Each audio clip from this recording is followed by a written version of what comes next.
Hi,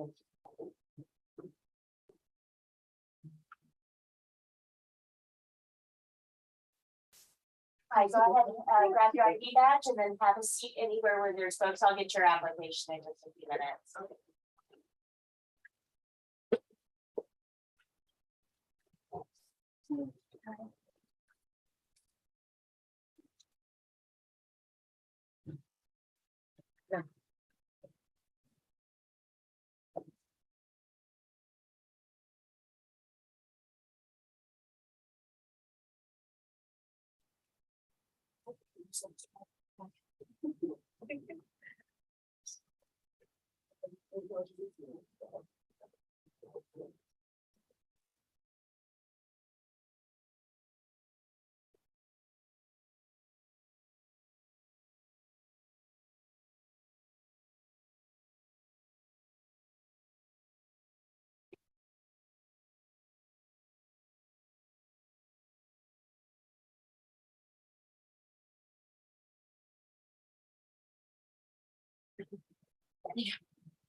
All right, guys, we'll get started in about 15 minutes or so. If you need to use the bathroom, it's right there beyond the archway on the right. Feel free to talk. It's okay. It's gonna be fine. But give me just a few minutes because I've got some setup that I still have to do. I'm running a little bit behind today. Everything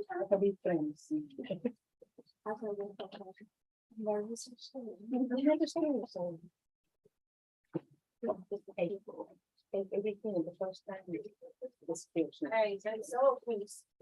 It's right here. I'll go over all of the books and everything with you in just a little bit. So don't panic. Don't look at that and go, oh my gosh. It's gonna be okay.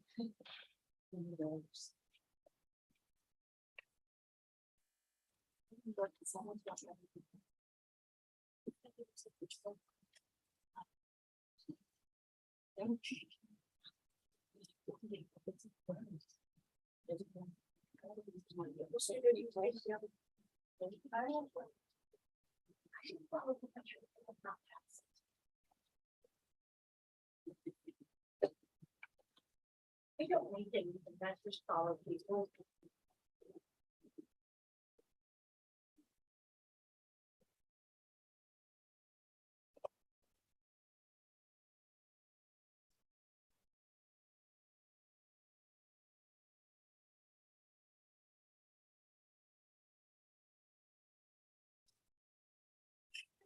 You mentioned have the Wi-Fi password. If you're on for your CNA guest, it's for your CNA. Our name, number 4, YOUR CNA.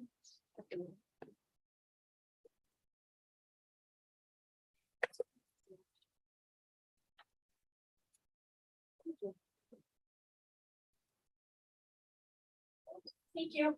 You're welcome.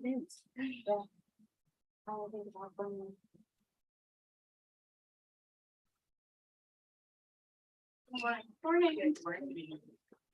Find driver's badge.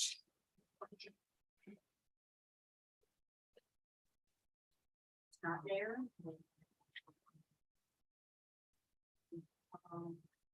Go ahead and have a seat and I'll get with you in just a few minutes. Are you? Which one?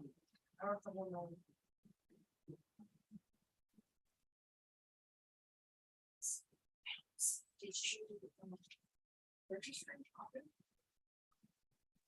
You can put that on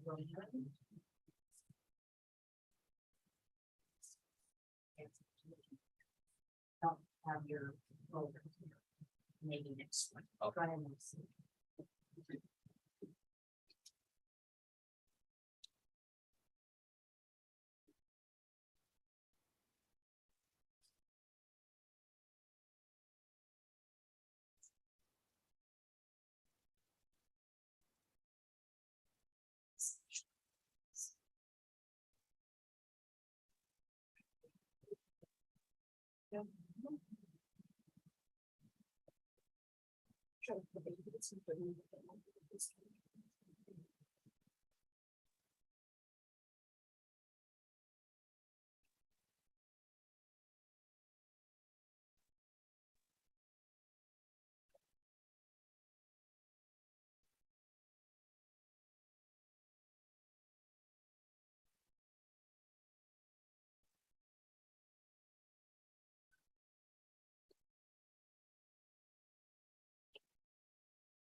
That's fine. Go ahead and find your ID badge on the table and then just have a seat anywhere where there's books. And I'll be right with you. Good morning. Grab your ID badge and have a seat anywhere where there's books. I'll be right with you. Thursday? No, I think Thursday.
gonna get started in about 2 minutes. I gotta step out for just a second. This is a listing of all students. I need you to look at it, make sure your name is spelled right and your email is correct. If it is, got too much of my hands. If it is, I just want you to sign here. Says, yes, everything is good. Awesome. That way I know you've seen it. If something needs to change, I need you to write it here in your very best handwriting. Like if I was to put your name on a check for $1 million, this is how you want it spelled. Okay. That way I can make sure that I get all the right information in the system. Good? Okay, so I'm gonna pass this around. You guys take care of that. I'll be back in just 1 second. I'm gonna talk nonstop for 4 hours. I have to go get my drink. Because otherwise I will run out of ability to talk.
Does anybody need a pen?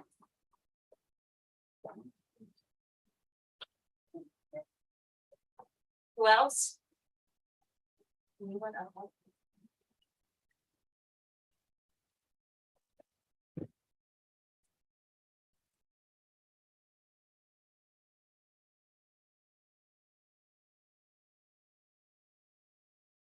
All right.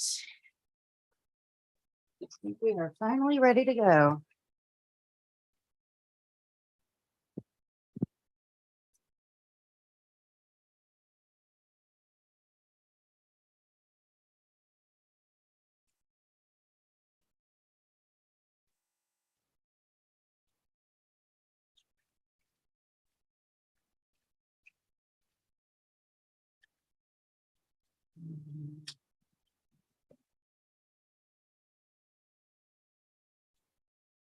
Okay, let's try that again.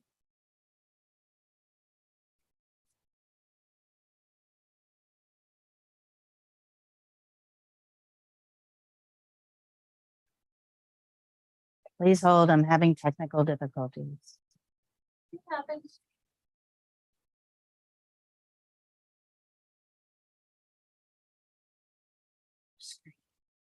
Capture device.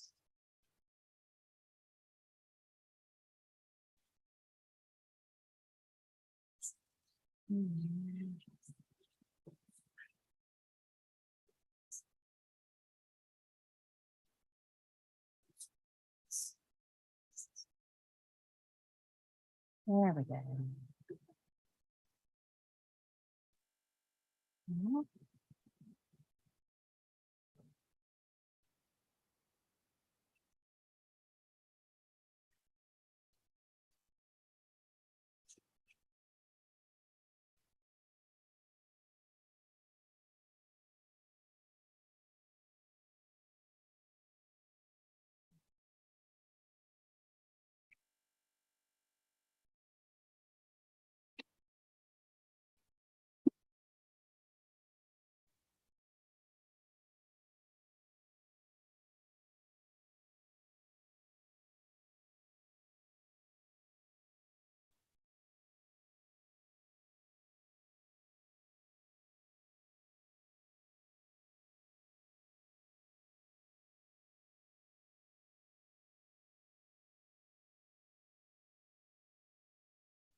All right, there we go. Just when you think you've got it all worked out, something happens. A lot of technology going on here.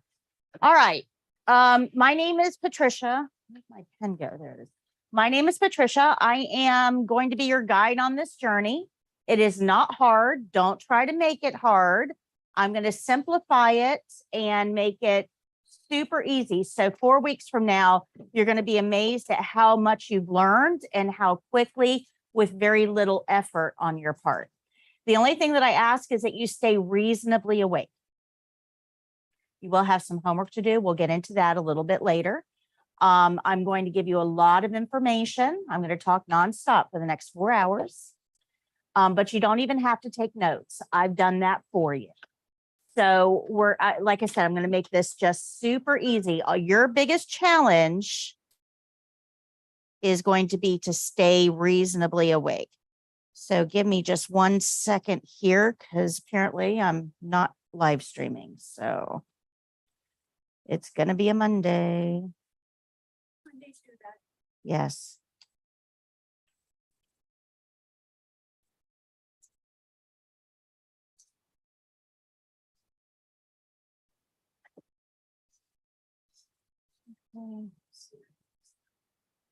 All right, so everybody on YouTube, can you hear me? If you can hear me, give me a thumbs up. Let me know that you're here. Say hello, something, anything on YouTube. Live people, I know you can hear me. All right, so we do live stream these classes to YouTube. I'll get into that in just a minute. That will help you because if you can't physically come here, you can still join the live class. Okay, so let's say on Wednesday you have a flat tire, you can't physically get here. All you have to do is flip onto YouTube. We're live right there. Exactly what you're sitting in this class experiencing is actually being live streamed out as well. Okay. So hold on, my assistant is letting, okay. All right. She's letting me know. All right. So a couple housekeeping things before we get started. Parking is on either side of the building. I noticed a few people had parked up front on break. We will take a break. I need you to move your vehicles to one side or the other for me. I normally only open the classroom about, you can just leave it there for me. Thank you. About 10 minutes before class. So those of you who are early birds, go get a cup of coffee. I'm not going to be here that early. It takes me, I get here about 20 minutes before, but as you can see, we have multiple cameras and a lot of technology here. So it takes me about 10 minutes to get everything set up and operational before I have you come in. That way I'm not tripping over you guys while I'm trying to set everything up. So there's a lot going on. So don't get here too terribly early. Does that sound good? I will talk right up until 1 o'clock. I mean, literally. Maybe even 101. I have a lot to say. So it's going to be that type of class where I'm going to give you a lot of information. But like I said, I've taken the notes for you. It's not a big deal. But don't expect to get out early. Okay. That way you can plan transportation or meals or whatever. We're here until 1 o'clock. So that means you might get hungry. It's a possibility. You are allowed to eat and drink in this room. I have no problem with that. Just clean up after yourselves. That's all I ask. Any liquids and cups, if you can dump them out in the sink back there before you throw the cup away, that would be very helpful. Otherwise, I end up wearing iced coffee for the rest of the day. And I'm here until 6 working in the store. So that would be very helpful. Good. All right. Bathroom is just beyond the archway on the right. Those of you who need a smoke break, there is an area out back with a place for cigarette butts. But if you go out the back door, it'll let you out. Not a problem, but it's not going to let you back in unless you unlock it first. So you'll be banging on the door asking somebody to let you in. So unlock that back door before you go out. Okay. Uniform, everybody needs to be in uniform after today. So today you're fine. If you need to get uniforms, the retail store will be open up after class and you can take care of that. You don't need your blood pressure cuffs and stethoscopes until next week. So you don't need to bring those, and I'll get into the syllabus in just a little bit. So everybody good? Okay. A little bit about me. Who am I? Why am I teaching this? Why am I here? My name is Patricia Laramie. I'm an RN. I've been doing this particular class for 15 years. We are the #1 CNA training resource on YouTube. We just hit 100,000 subscribers, so I got my little silver YouTube play button. Yeah, so it's really a really big deal. We also produce training materials that are used in schools all over the country. The spiral book that you have, that was written by me. And it's being used by schools and colleges and hospital groups and Job Corps and Red Cross and all kinds of places all over the country. I have developed this program to make it super easy for CNAs to learn, and it's highly effective. Now, we're a little deceptive because we're in this very small room tucked back here in Small Spring Hill, and it's really kind of hard for students to grasp the nationwide impact that we have. In fact, on YouTube right now, I've got someone from the Philippines and Saudi Arabia. We usually have a couple from Jamaica that are joining us. So we actually are having a more international effect now as well. So I tell you all that, not to pat myself on the back, but just so that you understand that what I'm going to teach you is tried and true. It's easy to follow. It will result in you passing the state exam on the first try, but more importantly, it's going to give you the skills you need to perform well in a clinical setting. A lot of you are very focused on the test. It's in your horizon, right? I've got to pass that test, the test, right? We're all a little freaked out over the test. But I want you to remember that that test is one day out of your career. One. If you spend all of your time preparing for a test and you're not prepared for the workforce, that test actually means nothing. And we see this a lot with students. They get hyper-focused on the test. That's all they care about. They study for the test, the test, the test, the test. But when they get out there in the workforce, they're like, oh, wait, I didn't know I had to do all this. I didn't know that this was what a CNA is. So my job is to get you ready for your first day on the job. And by doing that, that test is going to take care of itself. We're going to make sure our focus is in the right place. Does that make sense? Okay. And I got a lot of great resources for you. We're going to go over everything in front of you. I know it's a whole stack and you're like, oh my gosh, this is only 4 weeks. What are you doing to me? But I have a very logical progression to go through. Like I said, I've been doing this 15 years. I know what works and what doesn't. So we'll get you through it. Okay.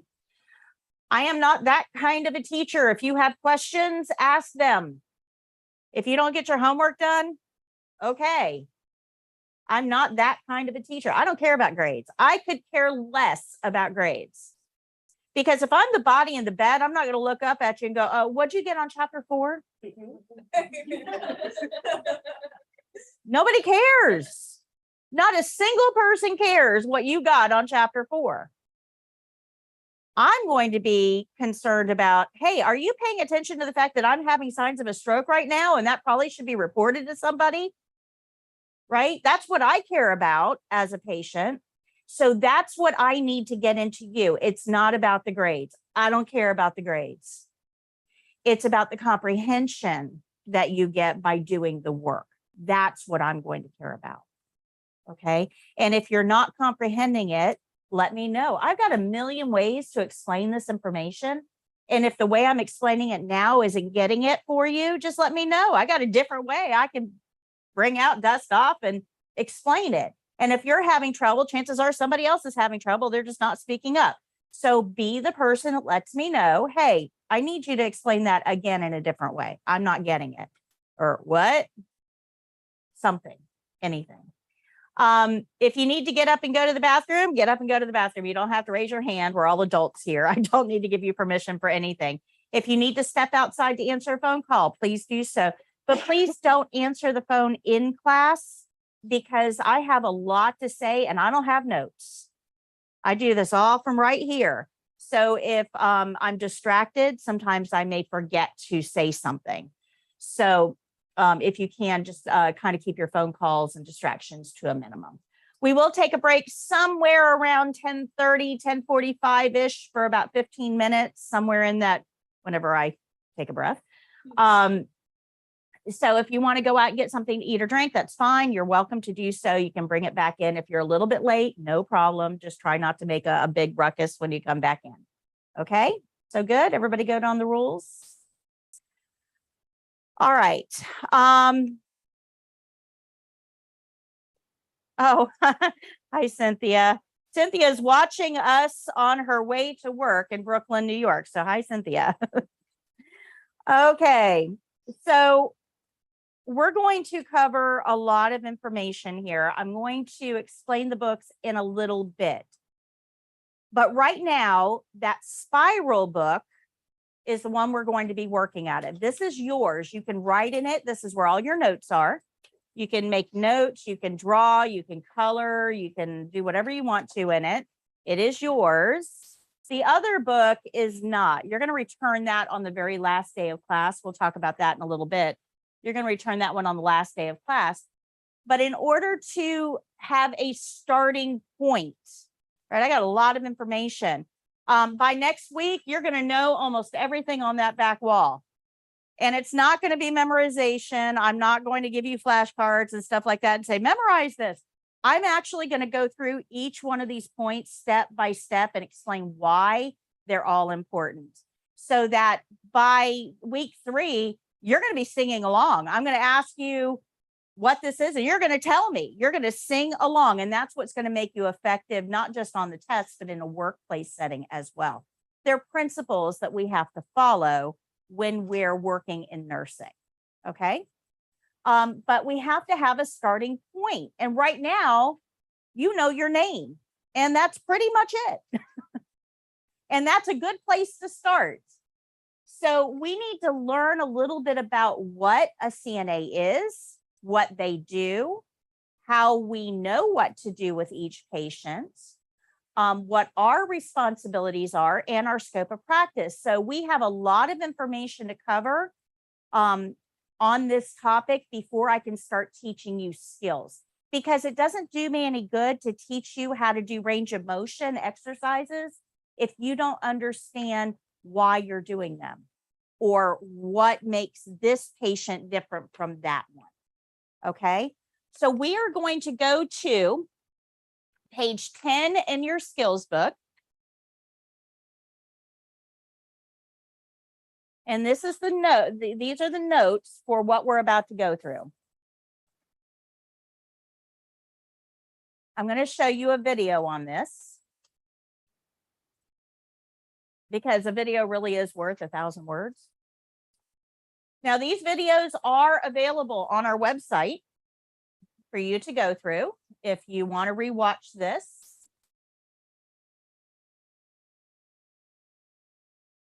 And I'll tell you how to get there in just a little bit.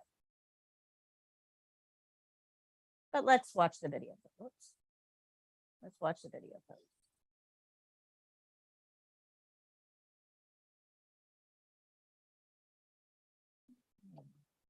There we go. The care plan and the CNA, why it's always about the care plan. A presentation brought to you by foryourcna.com. Thank you for joining For Your CNA's online CNA test prep. We will be preparing you for both the written and skills portion of the exam. This course contains videos, interactive lessons, activities, testing care plans, test registration instructions, practice questions, and much more. This program goes way beyond our skills videos available on YouTube. But in order to pass the test, there is one single principle that you must understand: the importance of the care plan. Without this key, learning the skills is meaningless. You might be able to mimic what I do in the skills later, but chances are you will fail the test because you didn't follow the care plan. So this course will teach you the skills, but you must first learn how those skills need to be done. So come on inside and I'll explain to you how the care plan works and why it is so important to the test. We are sure that you will become great CNAs and you will provide excellent care for our residents. But before you get started, let's review some basics. Does anyone know what the initials CNA stand for? Certified nursing assistant? That's exactly right, April. A nursing assistant is there to assist the nurse. You will be receiving all of your instructions from the nurse and must follow their directions. This will probably include taking vital signs and assisting with personal care tasks. But you may also be asked to assist with other nursing procedures as well. It is important to only do the things that you have been trained to do. If you aren't sure how to do something, ask someone for help. It's okay to not know everything. But please don't try to do something that you aren't familiar with. It might harm the patient. In this online CNA test prep program, we're going to show you how to do all tested skills. But that is only the beginning of your education. You will learn way more on the job because every patient is different and will have a different way that those skills need to be done. And that's where the care plan comes in. As a CNA, you will be expected to assist our patients with many routine tasks. Generally speaking, CNAs help patients with things that they can no longer do for themselves. Things like sleeping, toileting, grooming, bathing, dressing, eating, socializing, and activities. Together, these are called the activities of daily living, or ADLs. These are things that everyone does every day for a healthy life. But not all patients will be able to do these things for themselves because of illness or injury. Sometimes people are too weak to go to the bathroom on their own or feed themselves. And that's where you come in. If a patient needs help with any of these tasks, you will be there to help them. But not all patients will need help with all tasks. This is Henry. Henry had a stroke and has right-sided paralysis. And this is Martha. She had a left hip replacement. This is Bob. He has had a recent leg amputation. And Annie has dementia. And they will all require different care. Some patients will need help brushing their teeth, but others will do that themselves. As a CNA, we will help the patients do the things that they cannot do alone, but we will let them continue to do the things for themselves that they can do. How will I know what I'm supposed to do with each patient? I'm so glad you asked, Cassie. As the registered nurse caring for these patients, that's my job. When a patient gets admitted to our facility, I will do a head-to-toe assessment. I will review all body systems to evaluate the patient for real problems and potential problems. This is a very long, complicated process, but here's a brief overview of a general assessment. I'm going to look at his neurological status. I'm going to look at his cardiac status and his respiratory system. I will also look at his integumentary system, which is hair, skin, and nails, and his gastrointestinal system. His urinary system is important, as is his musculoskeletal system. And then I will review his endocrine, lymphatic, and reproductive systems. And finally, I will review the doctor's orders for this patient. I will use all of this information to determine the patient's real and potential problems. Here's an example to put it into perspective. Let's say that this patient has just had a right hip replacement. Now we know that she will need to continue her activities of daily living. She still has to eat, drink, go to the bathroom, bathe, groom, and dress. And after my assessment, I know that she did all of those things herself until today. However, she cannot get out of bed for any reason for the next 3 days. So, since we know that she must stay in bed, I have to figure out how to meet all of her ADL needs. The easiest way to evaluate basic needs is using the TEAMS method: toileting, eating, ADLs, mobility, and special. As the RN, I'll take all the information I gathered during the assessment to figure out the best way to help her. She can't get out of bed, so I have to figure out the best way to meet her elimination needs, bedpan or catheter. I also know she is at risk for constipation. Since she's not moving much and she's on pain medication, this is a potential problem. She can feed herself, but the trays must be brought to her in bed. She can't sit all the way up because of surgery, but she can't eat lying flat either. She has dentures, so they must be within reach at meal times, and they must be cleaned daily. She's able to clean herself as long as the supplies are brought to her, but she can't reach her legs or feet, so she'll need help. She is on total bed rest for 3 days, and she also needs her dressing changed every day. You can see how the RN uses all the information available to create a plan of care specifically for this patient. This is called a care plan, and it's something that only an RN can do. Of course, this was a simplified version of the care planning process. A real patient's care plan is much more extensive. Every single aspect of her health, condition, and ability level will be evaluated in order to help her. Even the smallest decision can have long-term consequences. The RN will write a detailed care plan for the entire healthcare team to follow, and the care plan must be followed exactly. So every patient will have a different care plan? That's correct, Ben. Every care plan will be different because every patient will be different. Even patients that seem alike because they have a similar diagnosis or have had the same surgery may have differences in care. CNAs don't have enough education or experience to know all the differences. So as a CNA, your job is to read and follow the care plan for every individual patient. In fact, you could say that your job is to follow the care plan, the whole care plan, and nothing but the care plan. Do you think you can do that? Can you follow directions exactly? I can, sure, yes. Awesome. Then you're well on your way to being a great CNA. But helping patients with ADLs isn't all that you will do. You are also there to help the nurses by making observations. The CNAs are the hands and the feet of the patient. If the patient is cold and cannot reach their sweater, you will get it for them. If the patient can't brush their own teeth, then you will do that for them. If the patient can't get up to shower, then you will help them stay clean. You will become their hands and feet to help patients with things that they can't do themselves. But you are also the eyes and the ears of the healthcare team. You will report everything you see, hear, smell, or feel to the nurse. This is the most important task that you have as a CNA. If you see redness around a wound, you must report it. If you hear the patient wheezing after walking to the toilet, you must report it. If you feel that a patient's skin appears warmer than usual, you must report it. If you notice that a patient is coughing when eating, you must report it. As a CNA, you will be spending much more time with the patient than the nurse does.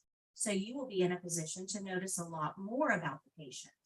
The nurse needs this information to make decisions about the patient's care. Reporting these observations gives the nurse another assessment opportunity. That new assessment may even change the tasks you are assigned to perform. This is called the nursing process, and here's how it works. The RN assesses the patient and develops the care plan. This gives you specific tasks to do. While doing those tasks, you notice things. You report those observations to the RN, and the RN performs another assessment to review the changes in the patient. That new assessment prompts changes in the care plan, and this gives the CNA new tasks to do. And the cycle continues around and around as the patient gets better or worse. This is a continuous process until the patient is discharged.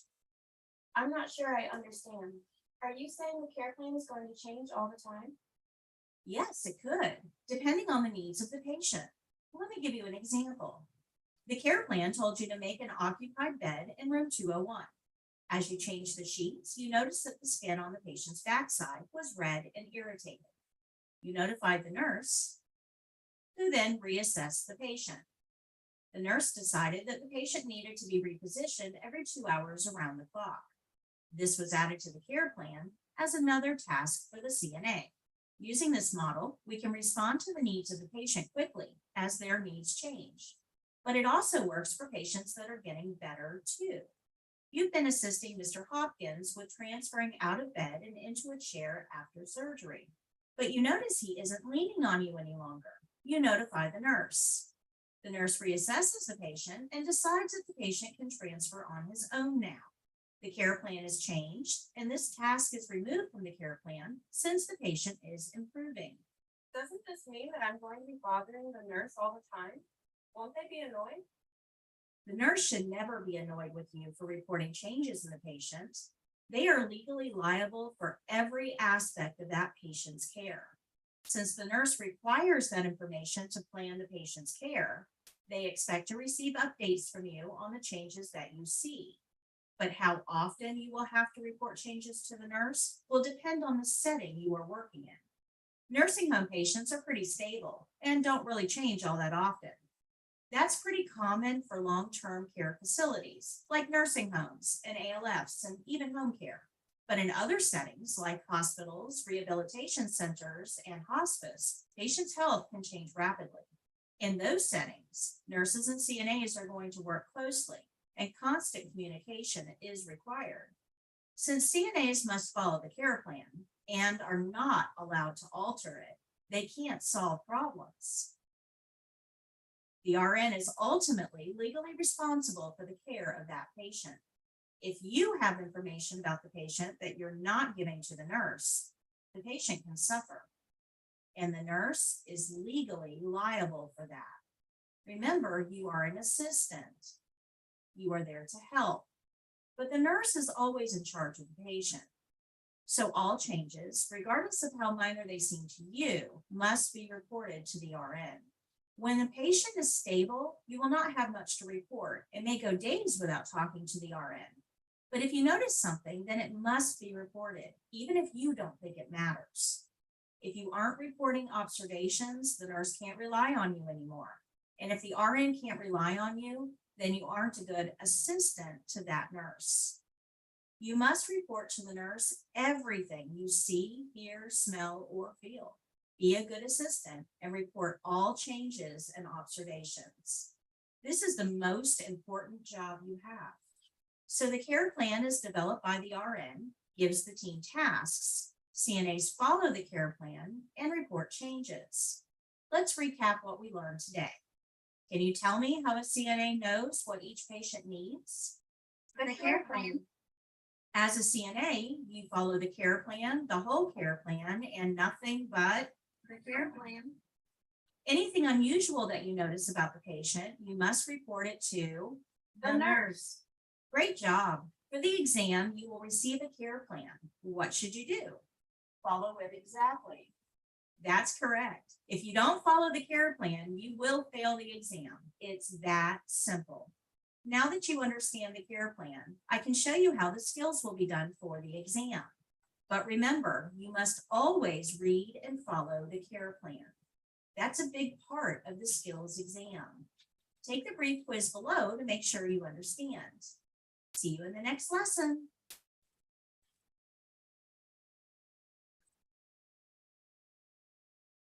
Okay, any questions? How do we know what to do with each patient? Follow the care plan. Care plan. So, the care plan, the whole care plan, and nothing but the care plan forms the basis of everything that we do. Everything. So when the test gives you a skill to do, you're going to follow the Care plan. If the care plan tells you to count a pulse for 1 full minute, how long are you going to count for? 1 minute. 1 full minute. It's an open book test, guys. The care plan tells you exactly what to do. All you have to do is do that. So it seems very simple, doesn't it? Yes. It seems very simple, but this is the main reason that people fail the exam, because they don't understand the importance of that. Okay, good. This room only has 2 temperatures, ice cold and Sahara hot. So, and the thermostat doesn't work to regulate it very well. So I will come over here often and flip it on and off. If it gets too warm in here, let me know. But I know it's getting a little bit cool now. All right. So, this video, keep your hand here on page 10, but close the book real quick and look on the front cover. right here at the very top is a little computer. It says foryourcna.com. You guys see that? Okay. Foryourcna.com is where all of my free resources live. We have another website I'm going to tell you about in a little while, but this is where that video lives. So if you go on to foryourcna.com under training, because that's where you're at right now, training, animated lessons, this is the first one in there. So you can go back and watch this video anytime you want to. We also are live streaming this on YouTube. So you can go home tonight and pull this up and watch it all again. Probably on double speed to cut it down a little bit. But you can watch this whole lesson again because we're going to go over a lot of information. And by the time you get into week 3, you might not remember everything I said on day 1. So you always have this available to you as a review to be able to see what we've talked about. Good. Okay. It's a lot of resources for you. We just started scratching the surface. All right. Let's turn in your white skills book, the spiral book, to page 12.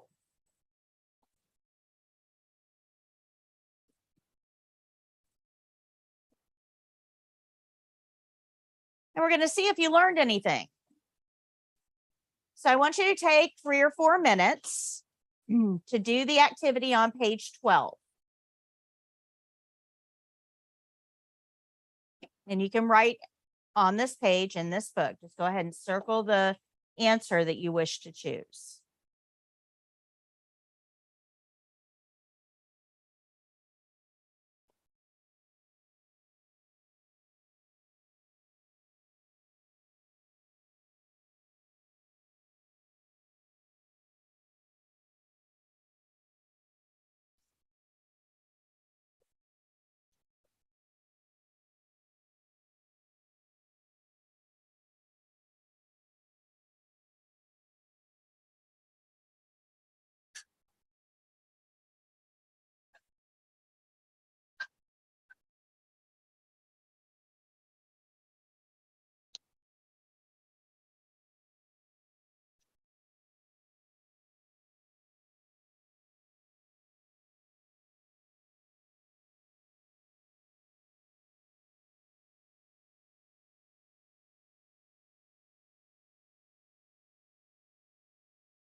Give you about 1 more minute. If you don't get it done, it's no big deal. You're not handing it in. This is just for you. Give you about 1 more minute.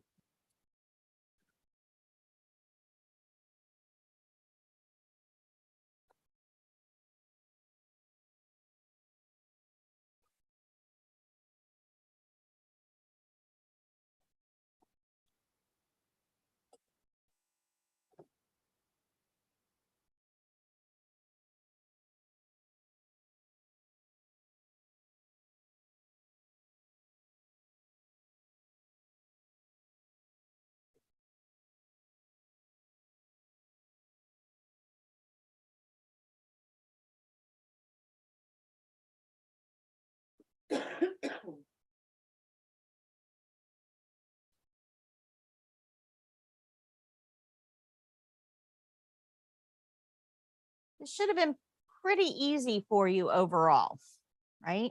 So let's look at number 1. You received the displayed care plan. How far will you walk the patient? 10 steps. Yeah. Why not until the patient gets tired? Yeah, easy answer there. The care plan says. The care plan says. The care plan says, right? All right. So you receive the display. Number 2, what is required to assist this patient to stand? Okay. Why? Care plan says, yeah, starting to see a trend here. The care plan said. Now, this is way more important than you think it is. And it's for you right now, very common sense. You're like, well, of course, I just watched a video. I've done an activity. Of course, it's what the care plan says. But you guys have knowledge now that a lot of CNAs out there don't. Now, that should scare you because we've just learned that the entire foundation of what we do is built on the care plan, right? And yet a lot of people go to CNA programs and they're taught how to do range of motion and how to change a bed and how to feed a patient and how to take a pulse, but they're not told a thing about the care plan. So they get out there in a clinical setting and they have to take a vital signs on somebody. They have to take a pulse, and they're going to do it the same way for every single patient everywhere. But are people all exactly alike? No. So what they're trying to do is learn one process that's going to fit absolutely everybody, and that's literally impossible.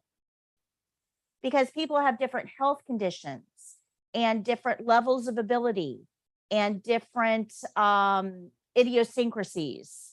So we have to have a process that's going to work within all of that. It's not a one way only situation when you're dealing with people. Does that make sense? Now, this is super important because, like I said, you've got a lot of people out there that don't know that, don't get that. And that is why most people fail the test, because they don't understand the whole care plan issue. But more importantly, that's how injuries occur out there in a clinical setting. And the reality is CNAs kill as many people as surgeons every year. We just don't talk about it. I think we should be talking about it. It's kind of important, right? The work's already been done. All you got to do is follow the manual. Like, what? Anybody here have kids? Anybody have kids? Don't you wish they came with a manual? Yes. You know, that when they're doing something, you can just pick up a book and look at, oh, that's exactly what I'm supposed to do. Okay, I can do that, right? But you can't, because kids are all individual, and what works with one doesn't necessarily work with another. You have to kind of feel your way through it. And we make mistakes as parents all the time because there is no manual, right? Well, the same thing applies to patients. But in this case, you do have a manual. You've got a care plan. And that makes everything so much easier.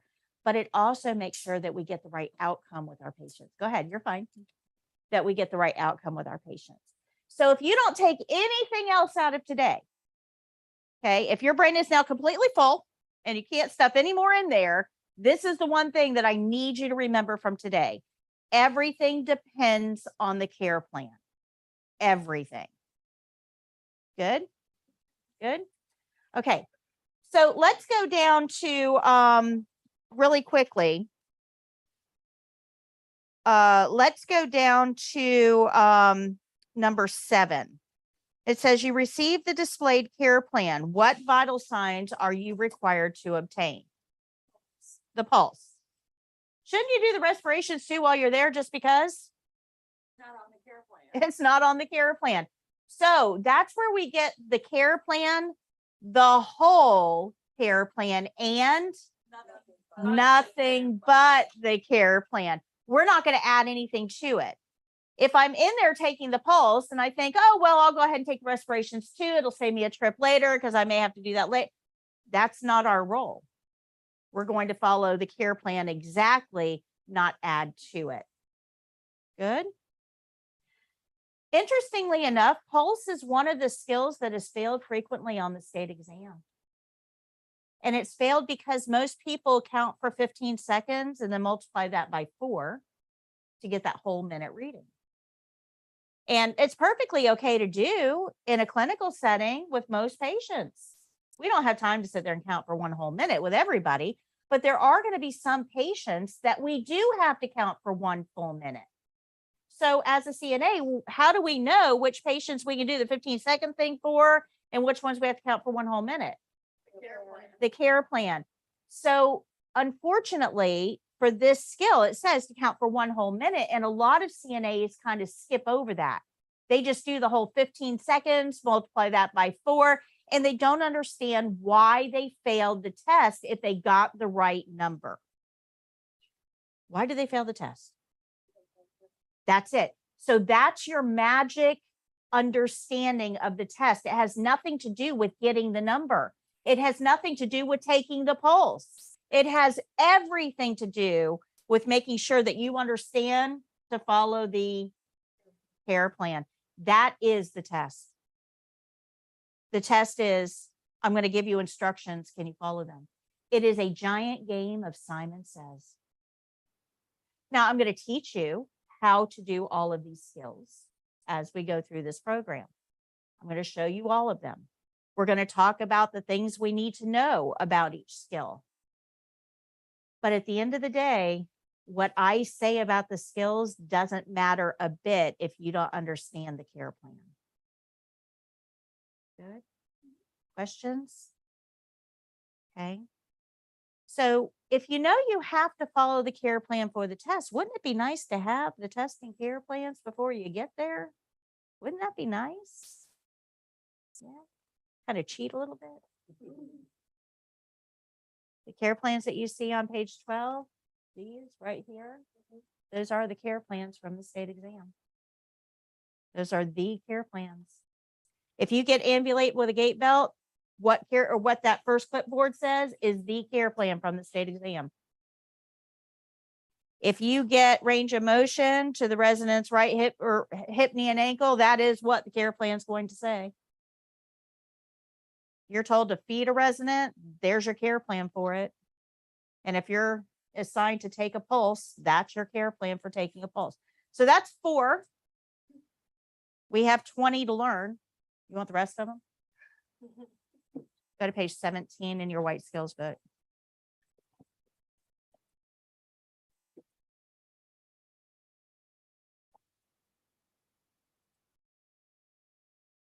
So for the state exam, you are going to get what we call a care plan set. There's nothing random about this, not a single random thing about this.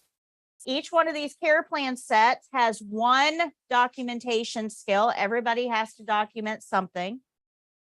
You will have 1 ADL skill. Oh, wait, we've heard that term.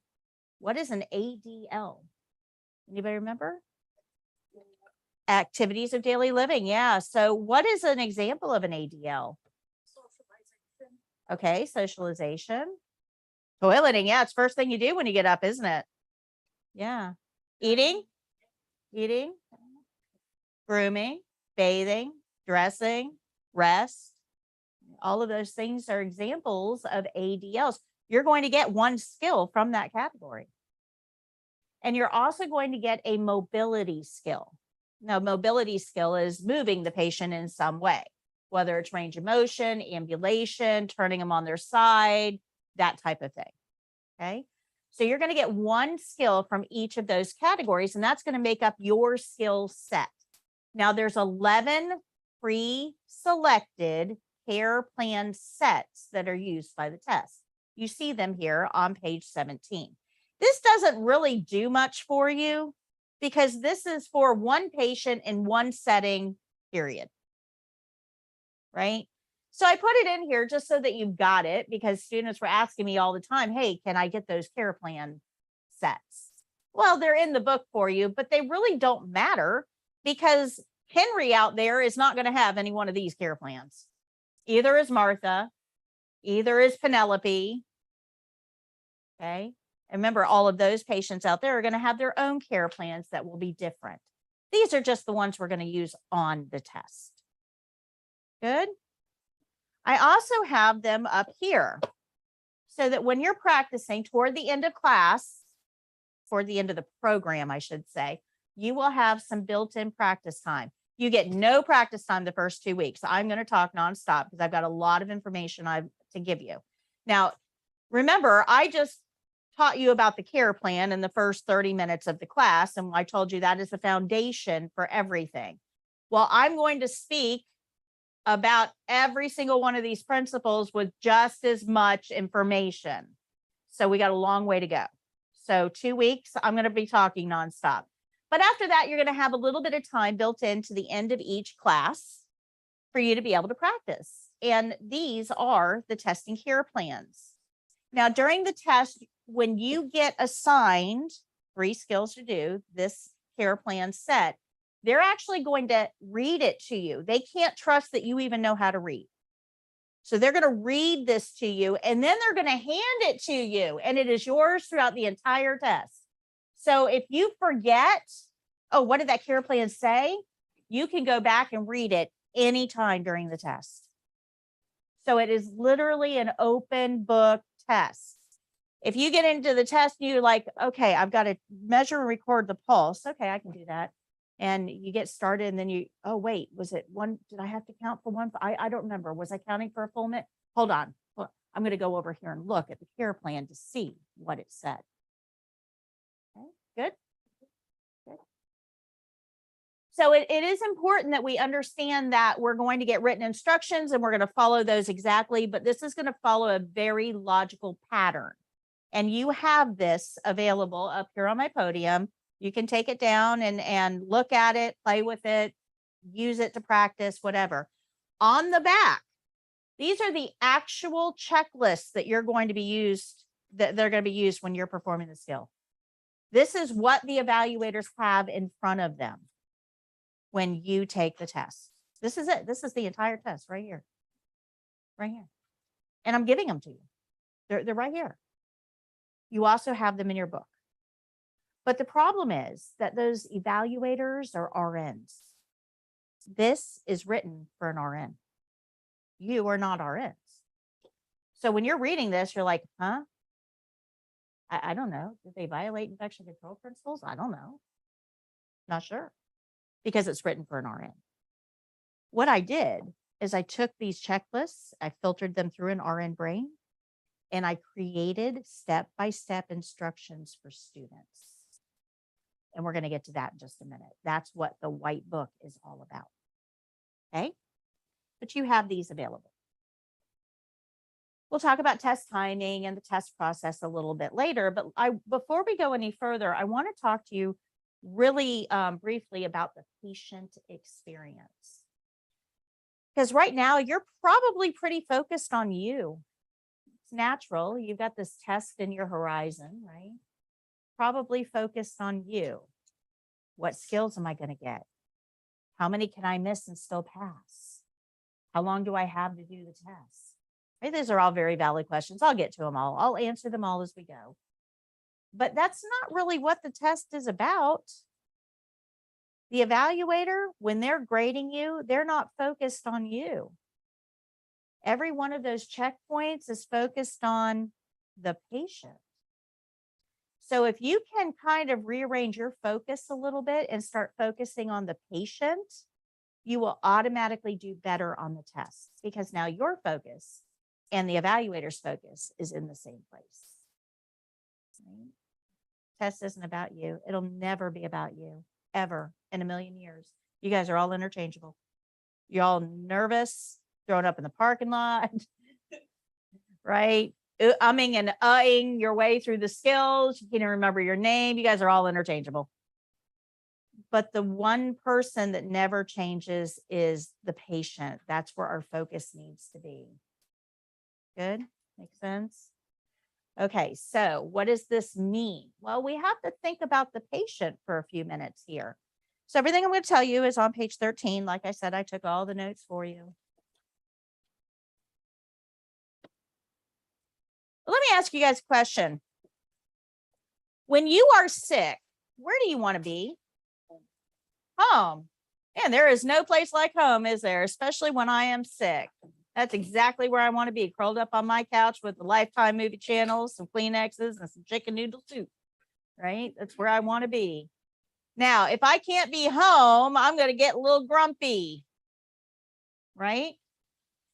So we need to understand that your patients, if they are in a clinical setting, they are not home, which means automatically they're probably going to be a little grumpy. Do not expect your patients to be rays of sunshine.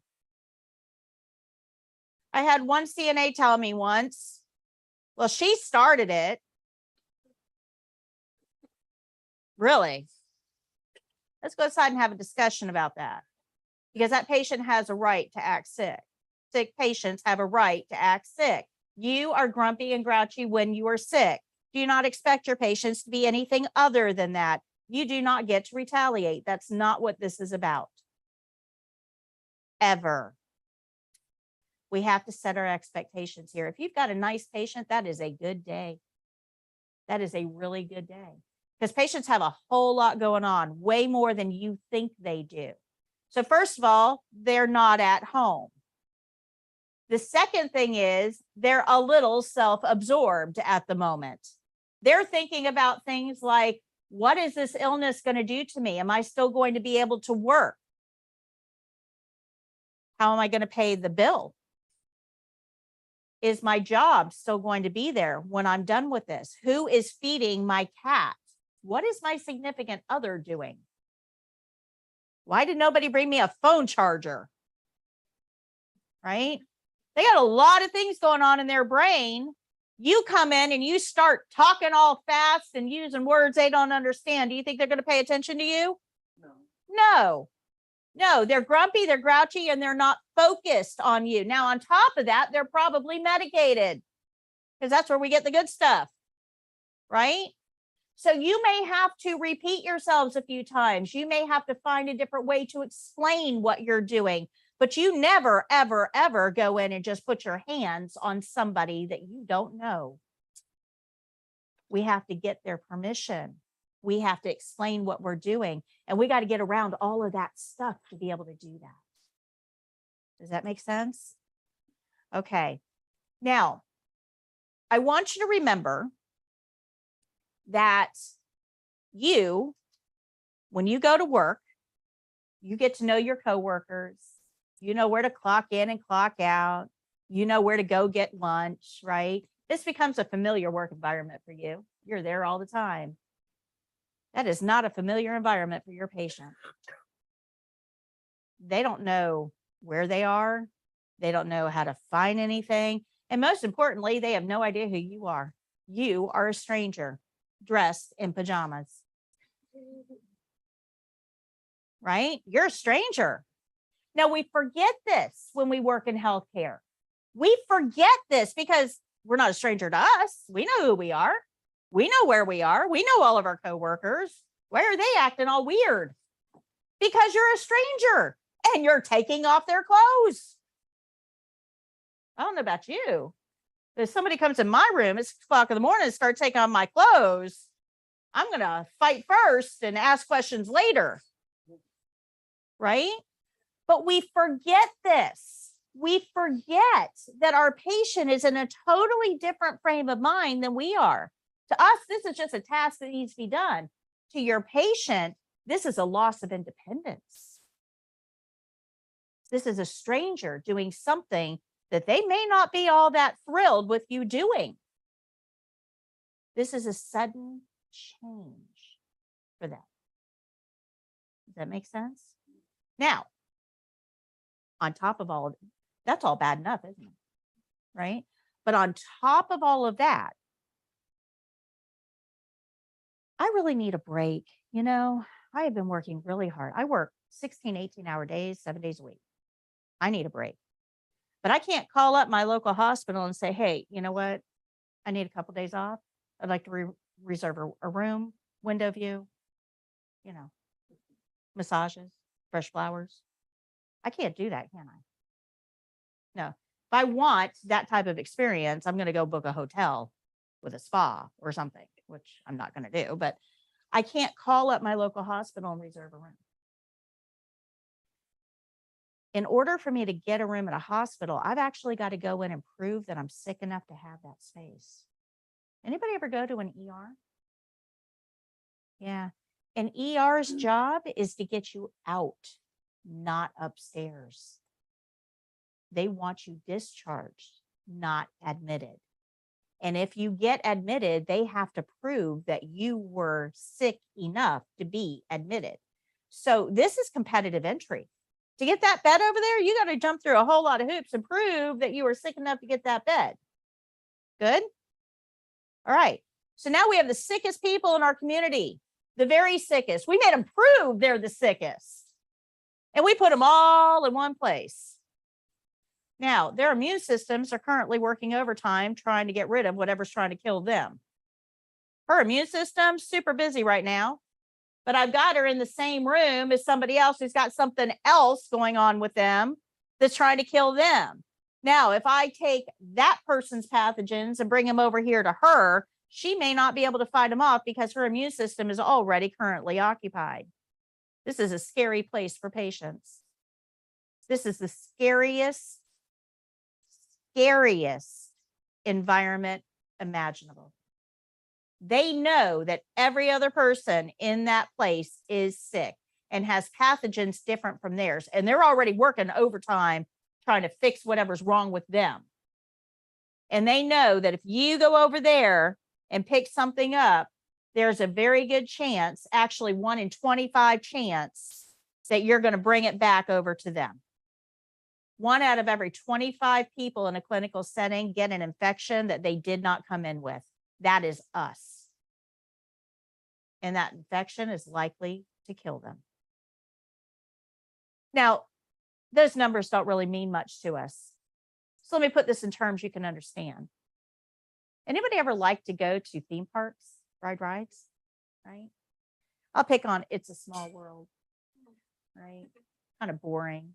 Just kind of float along, people sing, little animatronic, right? Nothing bad's going to happen there.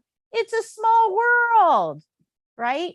But what if you're in line for It's a Small World and I come up and I tell you, okay, listen, when you get on this boat, it's going to hold 25 people. One of you isn't making it out. So go ahead, get on the boat. How many of you guys are going on the boat? No, I'll skip It's a Small World, thanks. Pirates Caribbean has a better rate of living. Guys, that is the reality of every patient in a hospital. That's scary. And that's us.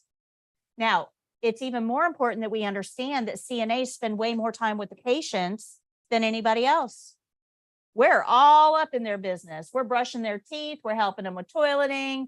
We're turning them. We're repositioning them. We're walking them, right? We're spending way more time with those patients. It is most likely us that is going to give them something that they did not come in with. So we have to understand infection control pretty thoroughly to help prevent that from happening. Does that make sense? So if your patient asks you, did you wash your hands? If you didn't wash your hands, you should not have an attitude. You should go, oh, thank you so much for reminding me. Let me go wash. And yet healthcare givers give the worst rates of attitude when they're challenged about cleanliness. Guys, 1 in 25. That's something we can control. So we've got to be careful about how we approach this. Does that make sense? Okay, so we're going to learn all about infection control as we go. All right. So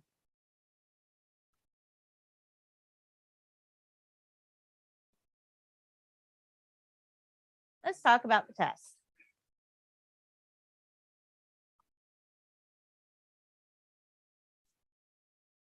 So our closest testing center is in Tampa. We used to have one down in Newport Richey. We actually used to be one here many years ago.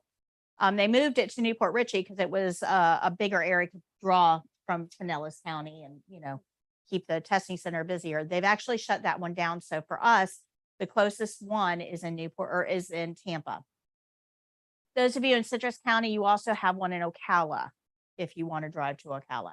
We'll go over all of this when we do test registration next month or next week. So when you go to your testing center, you're going to be there with 7 strangers. You are not testing with the people in this room. You do not test as a group. Everybody registers independently. So chances are you're not going to know anybody there on testing day. When you go into the facility, you are only allowed to take with you your test admission letter. You can have a screenshot of it on your phone. That's fine. Your keys and 2 forms of ID, one with a picture, like a driver's license or a passport or a military ID, and one with a signature, like a debit card or social security card, something that's been signed. You have to have 2 forms of ID. The names have to match on both. They have to make sure that you are you, right? So when you go in to take the test and you take these items in, you're leaving your cell phone in the car. Can't take it with you. You're leaving your study material in the car. Can't take it with you. Just these 3 items. And the evaluators are going to check you in and make sure that you are you. Now, when they do that, they're going to ask you, do you have any conditions that would keep you from being a patient for any of these skills? And you want to answer that honestly. I'll get into that in just a few minutes. And they're also going to size you up. They're looking for very specific things when they're checking you in. Then you're going to go into a waiting room and you're going to wait. And it's going to take them probably about, 30 minutes or so before they come back in. And you're like twiddling your thumbs. Remember, you don't have your phone, you're bored to tears. And you're trying to figure out what they're doing. Well, they're actually doing something very, very important in that 30 minutes. When they come back in, they're going to pair you up into groups of 2. And this is not random at all. So they would, and I'm going to do this random just for our illustration. You 2 are paired together as group 1. Don't go anywhere. You guys are group 2. You've got about a half hour, 45 minutes to kill. So you can go, remember, you can't have your phone or study material in the waiting room, but you can in your car. So you can go out to your car and wait and study, brush up, chill out, TikTok, whatever you want to do. Just be back in 30 to 45 minutes. You guys are group 3. You've got about an hour and a half to kill. So go get a cup of coffee. You guys are group 4. You've got about 2.5 hours before you're going to be testing. So 2 for 1 margaritas at Chili's. We'll see you in a little while. So you guys are going to be brought into the clinical skills test room. Now, remember, the waiting room is separate. The clinical skills room is a separate room and it's closed off. The rest of the people can't see or hear what is actually happening in that room. So you're taken into that room, the door is closed behind you, and you're going to be shown around. So if I put a wall right here, got rid of these people, this would be a clinical testing room. Okay. You'd have 2 beds. You're going to have a bathroom area for the patient. You have a privacy curtain, a 3-drawer bedside cabinet, a supply shelf, a dirty linen receptacle. So this would be a testing room, but you've never been there. You don't know where the washcloths are. You don't know how to work their privacy curtains. You have to have an orientation. You have to be shown around. So they would take you 2 in there. They're going to show you all of the areas that you need to know. And then they're going to pick one of you to go first. So I'll pick on you. We'll pick you to go first. And can you give me a number 1 to 11? Yeah. 8. So the computer randomly picked skill set 8 for you to perform. These are out of order. There it is. Okay. So the computer randomly picks skill set 8. So as the evaluator, I would read this care plan to you, and then I'm going to hand it to you, and it's yours throughout the entire test. So you are going to perform feeding the resident who's in a chair, performing passive range of motion to elbow and wrist, and assist a resident needing to use a bedpan. Now, you need a patient to perform all 3 of these skills on. You're just sitting around with nothing to do. So you are going to be the patient for her to perform these 3 skills on. Some of you are going, wait a second, there was bedpan on there. Hold up. Does that mean I have to use a bedpan for the test? No, the bedpan is going to be a simulated skill. You are still going to sit on a bedpan, but you're not actually going to use it. You're going to remain fully clothed, please. We're going to simulate the act of using a bedpan, but every other part of it is performed. But there are a few skills that are going to be done on a mannequin. And we'll be going through those as we go through the program. I'll explain which ones are mannequin skills. Is everybody good? So you're going to do all 3 of your skills on her, and you're going to do them as 3 separate encounters. And you're going to follow this pattern exactly. So skill 1 is going to be done first. Skill 2 is going to be done. Skill 3 is going to be done third, in this order. When you're the patient, you're going to get very specific instructions. You're going to be told, be you, pleasant, cooperative. Don't turn into a 90-year-old version of you. Don't pretend you have dementia. Don't become combative. Just be pleasant and you. Okay. So if she has to walk you, you're going to walk like you walk. Not like, okay, it's not what we're doing here. We're not trying to win Academy Awards. So you have to treat this as 3 separate encounters. So that means you're going to introduce yourself. And then at the end of the skill, you're going to thank the patient. And then you're going to kind of make sure that you did everything okay. And then you'll go on to skill 2, introduce yourself, do the skill, thank the patient, and then make sure everything's okay. And then skill 3, introduce yourself, do the skill, thank the patient, and think about your skill. Everything's okay, and you're done. You would then get another care plan, probably not the same one, because remember, it took them 30 minutes to pair you up, right? Now, I told you that they're going to ask you if you have any conditions that would keep you from being a patient for any one of the skills. So if you've got a raging case of athlete's foot, you probably want to let them know that. Okay. If you are allergic to dairy, you probably want to let them know that too, because when they feed a patient for that skill, somebody might actually be feeding you, and they use pudding or applesauce. And if you're allergic to dairy, pudding is probably not a good option. They don't want you breaking out in hives. But they also are looking at your body composition as well. Because if you get a skill that requires manually moving a patient, like ambulating or transferring from bed to wheelchair or something like that, they want to find somebody that's your body size or smaller. They're not going to, this skills test is minimum skills competency, right? Not advanced, not master. Down here. All right. So set your expectations lower.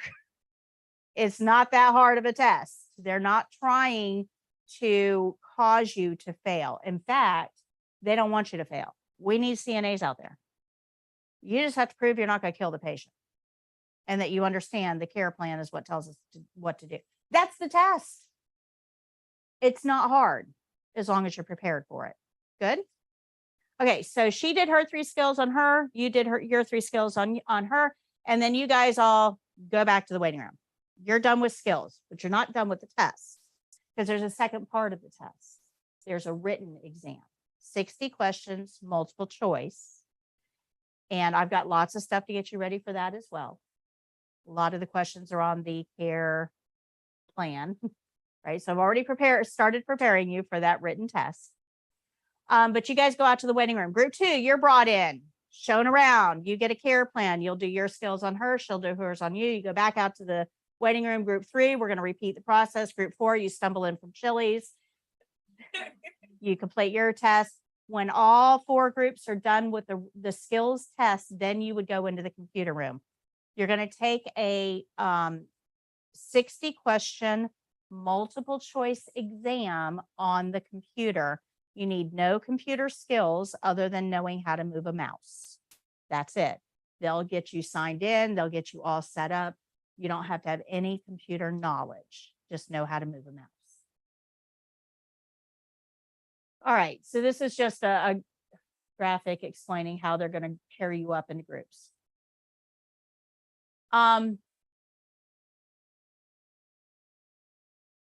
When you're doing those skills, I forget to advance slides sometimes. I get so busy talking. When you're going to do the skills, the evaluators are grading you with a checklist. This is the actual checklist. This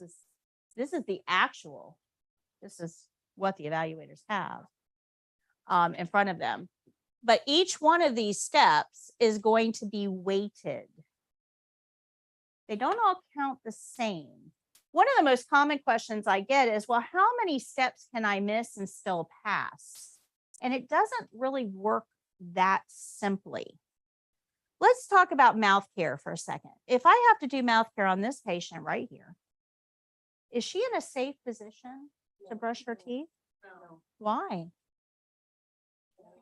Yeah. Yeah, she could choke, or the technical term is aspirate, right? She could aspirate. So if I know that that's not a safe position, what do I need to do before I do mouth care? Yeah, get her sitting up somehow. Either sit up on the side of the bed, put the head of the bed up. I got to get her upright somehow, right? Care plan could probably give me information about that if she's got any limitations. But let's say she has no limitations. I put the head of the bed up. Now I'm in a good position, right? All right. So when you are brushing your teeth, I'm probably willing to bet you're not in bed when you're brushing your teeth on a regular basis. Where are you when you're brushing your teeth? So standing up in the bathroom, and you're probably not just standing up, you're probably leaning forward a little bit. There? Yeah, because you get all foamy. You got to have a place to spit because stuff drips. And you don't want to ruin your clothing. But our patient is not standing up, leaning over a sink. They are laying in bed. So that means that all that foamy stuff is going to drip. What could we maybe put on them to prevent them from ruining their clothes while we're doing this with them in bed? A towel. Sure, absolutely. So we kind of have to think about the fact that they're not standing over a sink. So putting a towel over their chest would be a nice thing to do. Because yes, they are going to look like a rabid dog.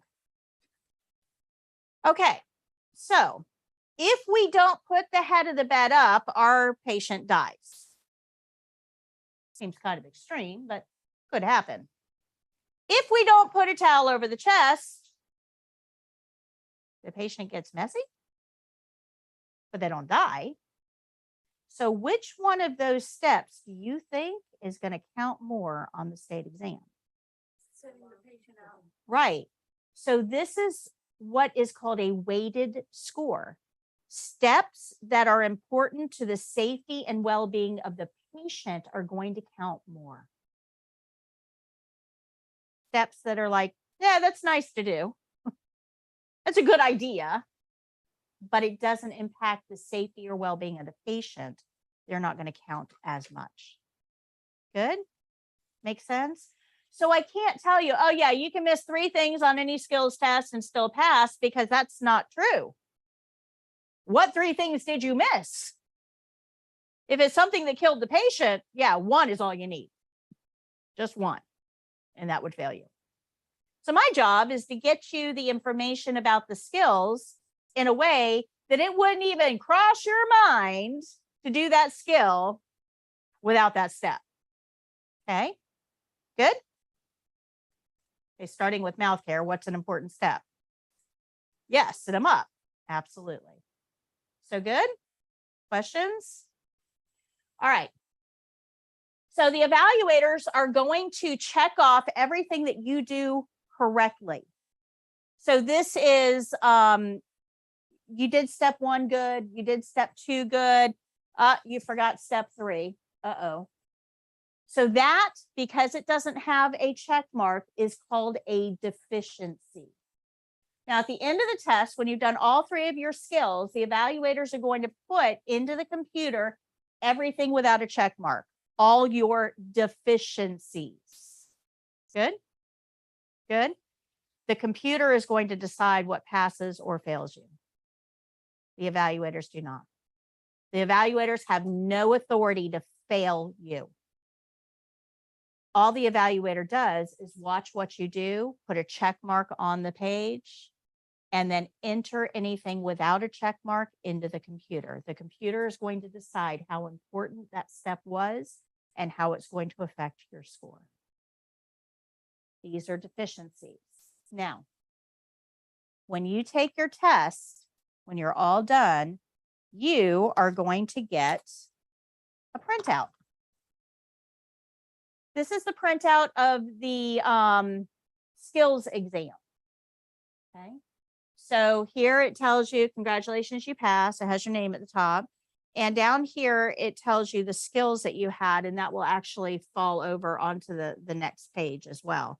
And then the last page that you get are all of those deficiencies. So this is everything that they put into the computer that they say that you did not do or did not do properly. So you actually get to see how they scored you. Pay attention to this, because if I'm the body in the bed, good enough is not good enough. Right? If you're the body in the bed, if you're the patient for real, do you want a CNA that's just, good enough? So we've got to be better than that. Pay attention to this. This is an opportunity for improvement. Okay, good. All right. But if you remember a few minutes ago, I told you that you would do your introduction, your skill, your thank you, and then you're going to think about your skill a little bit before you move on to the next one. If you take this opportunity and you do it correctly, right? So you're going to do your opening, your skill, your closing, and then I want you to stop and think. I want you to read that care plan one more time, make sure you did it exactly right. And you have an opportunity to make corrections. So let's say at the end of the skill, I'm thinking about my steps and I realize, I didn't put the graduate container on a barrier. Oh no, I didn't do that. So I could then say to the evaluator, correction, I would have made sure there was a chucks under that container or a barrier under that container when I put it on the floor. Now that evaluator puts a check mark there. And that paper has no idea whether I did it or I corrected it. It doesn't go into the computer as a deficiency. So you can actually correct any mistakes you make before you end the skill. But as soon as you say, I'm done with skill 1, I'm finished, my task is complete, however you want to say it, nobody cares. As soon as you end it, that's it. You can't go back and correct anything. Like hitting that final answer button. You're done. So take the time you need. You got lots of time. We'll talk about skills timing as we go through the program. You got lots of time to get this done, but think about your skill, because you can actually go from failing to passing very, very quickly. Good? Questions? All right, for the written exam, you're going to have a 60-question multiple choice test, and you're going to have 90 minutes to get that done. Now, all of you have a flyer. I'm going to borrow yours real quick. All of you have a flyer that looks like this. And it has 8 steps toward the bottom. See those 8 steps? That first one, where it says download the ebook, you need to do that. Like tonight. That ebook is free. I wrote that and it's specific to the written exam. It's going to explain to you what they're looking for, how the questions are going to be worded, how the answer choices are going to be presented. And I wrote a whole book on this just for you. All you got to do is go get it. Go download it. Okay. Number 2, you can just cross through because that's your skills book. You've already got that. Number 3, we're going to talk about. Number 4, we already talked about. That's on our 4-year CNA. And then the rest of it, 5 through 8, we're going to talk about a little bit later in the program. But these 8 steps will give you everything you need for success, along with the program that we're doing in here. There's tons of stuff, tons of opportunities for you to learn and to enhance and to grow. Okay. All right. So at the end of the test, you're going to get printouts. This is the one for the written exam. It says candidate passed the written test. That's what you want. Down here, it tells you the 5 categories of questions, how many questions are in each category and how many you got correct. Now, the next question you're going to ask me is, well, how many questions can I miss and still pass? And the answer to that is, like everything else, complicated. Because it's not a test where you just get 70% and pass. You need to pass each one of these sections. And if you look, this one's only got 7 questions. So if you have to get a 70% of 7 questions, that means if you miss 3, you would fail the test. You guys see that? Okay. And it's providing specialized care for residents with changes. This is recognizing emergencies, guys. Because if you're out there working and you have no idea how to recognize an emergency, what kind of effect is that going to have on your patient? Yeah. Again, we kill more patients than surgeons every year. Absolutely. So we can't have you out there working as a CNA if you have no idea how to recognize signs of a stroke and report them. Okay, good. Now, you're not going to report, hey, I think the patient's having a stroke. You would report, this patient's, their face is sliding off and they're all slurry and they're confused and they don't look right. Go look. Fix it. Do something. Right? If your patient doesn't look like they've always looked, that's a change and that needs to be reported. Good? Good? Okay. So the thing that you need to, next thing that you need to understand here is that CNAs do normal. That's what we do. CNAs do normal. If you need your teeth brushed, I'm your girl. If you need to be fed, no problem. You need vital signs, right on it. We do normal. So a way to kind of understand this, an expanded definition of this, is that CNAs are responsible to perform routine tasks on stable patients according to the care plan. So if it's not a routine task, it's not ours. If the patient isn't stable, it's not ours. If there's no care plan or no verbal order, it's not our task. Good? Routine tasks on stable patients according to the care plan.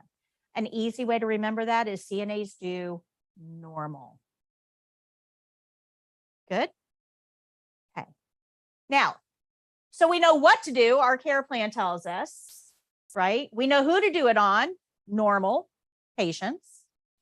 So how do we do it? Well, that's what all of those principles are going to teach us on that back wall. It's going to teach us how to do bathing skills. It's going to teach us how to do bed skills. It's going to teach us how to do mobility skills. It's going to teach us when to use a privacy blanket, what to do with linens. We have to cover all of that. but those are called principles, and principles are going to tell you what to do and how to do it. So principles guide performance. Okay. Now, everything that we see, hear, smell, or feel while we're doing those skills, we want to report it to the nurse. And remember, at the end of the day, it's not about us. Who's it about? The patient. Do you see how this creates an entire home? And this is our scope of practice. If you are not inside this, you are outside of your scope of practice. If we're not following the care plan, we are not in our scope of practice. If we're not doing normal, it's not in our scope of practice. If we're not following the principles, it's not in our scope of practice. If we're not reporting observations, it's not in our scope of practice. And if we don't remember that at the end of the day, it's all about the patient, we're definitely not in our scope of practice. If you stay in this place, we call it the happy CNA place. If you stay firmly here, you have zero liability. None. No liability. The nurse absorbs all the liability. You knock down one of those walls, you blow off the roof, or you're not standing on the foundation, it's all you. Because that nurse is not going to take responsibility for what you're doing because you're not in your scope of practice. If you understand this, that written test becomes super easy. Super easy. Good? Okay.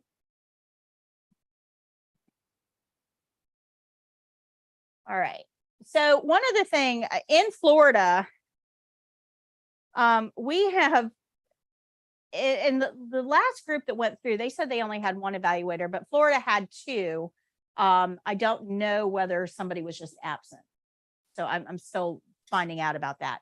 But if you have two evaluators in grading you and you get this feedback, if something is only listed once, like this one, if something is only listed once, it doesn't count against you because that means that only one evaluator saw that deficiency. So if both of them didn't see it, that means somebody wasn't paying attention. It doesn't count against you. But if the same thing is on here twice, that means that both of those evaluators deemed that deficient, and then it does count against you. Okay, good. If you only have one evaluator, then you'll only have one deficiency listed. That two evaluator system is there specifically to help help prevent bias, help prevent inattention, help prevent poor grading processes. Two evaluators actually help you. It does. Okay, good, good. Okay, so let's go ahead and take a break. Come back at, I'll give you 17 minutes. Come back at 10 till, and I'm going to explain to you how we're going to use these principles to check all of these things off. Okay, so I'll explain how we're going to do all that. So go ahead and take your break. Come back at 10 till. Anybody that still owes the second half of your tuition, please make sure you check your email. There should be a link in there for you to pay the second half. And anybody that's parked up front, please move your vehicle.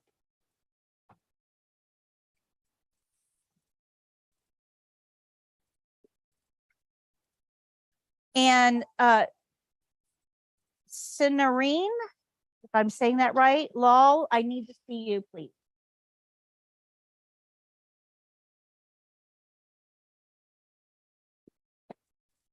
We'll go over to my office.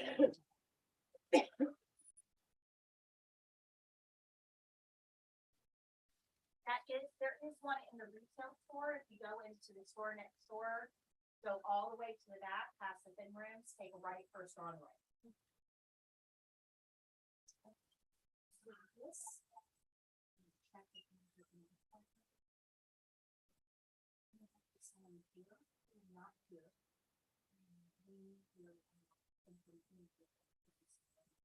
On the plate.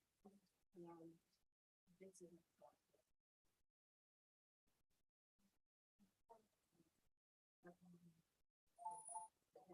Yeah, because this isn't, I'm gonna get that back to you, this is my name. You're welcome.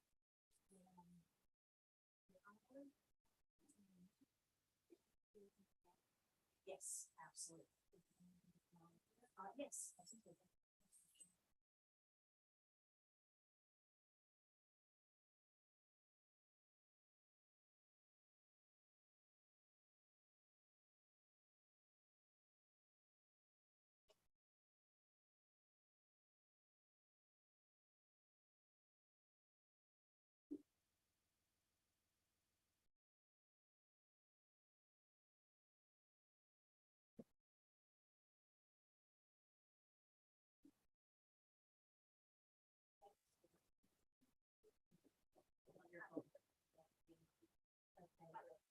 And I'll send you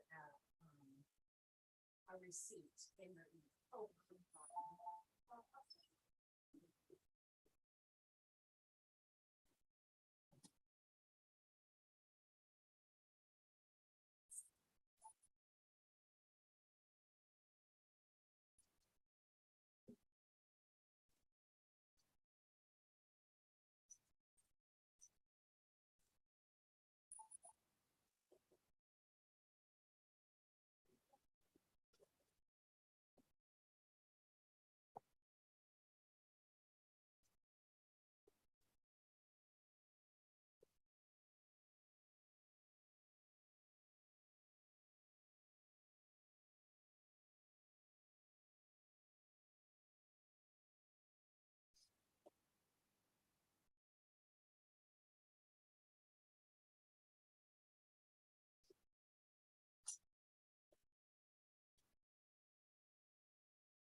see Morgan here.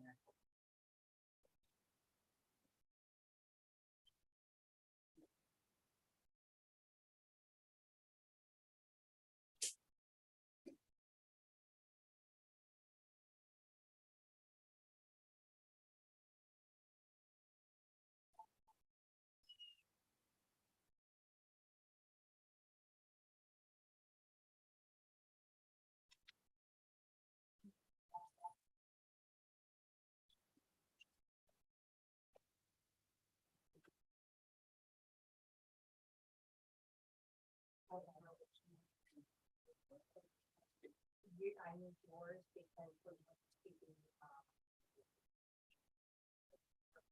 so.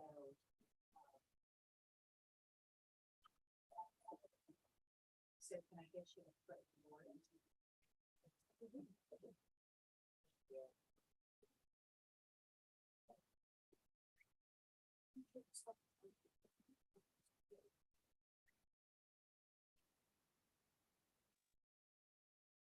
All right, so all of my YouTube people, just put your questions in the chat. I will get to them at the end of the program today. So whatever questions you guys have, just put them in the chat and I will get to them at the end of the program today.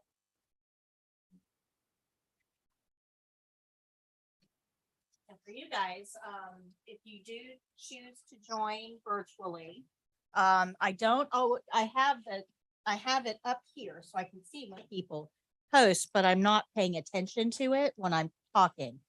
So put your questions in as they occur to you. And then at the end of the class, I go through and look at all the questions and answer them. Okay.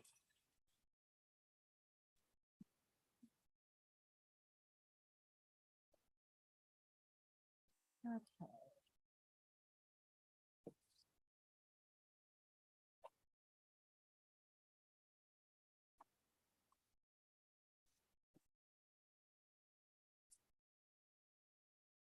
Okay.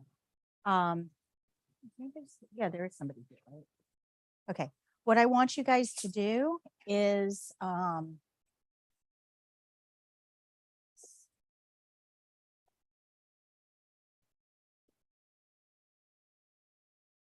going to do a little activity.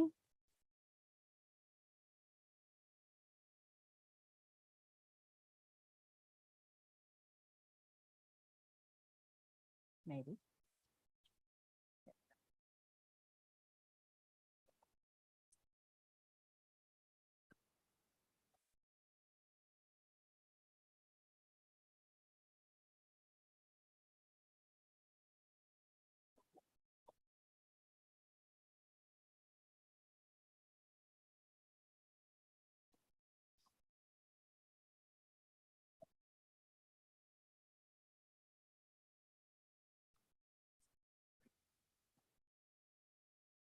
So 1, 2, 3, 4, 5, 6, 7, 8, 9. Okay. Let's go.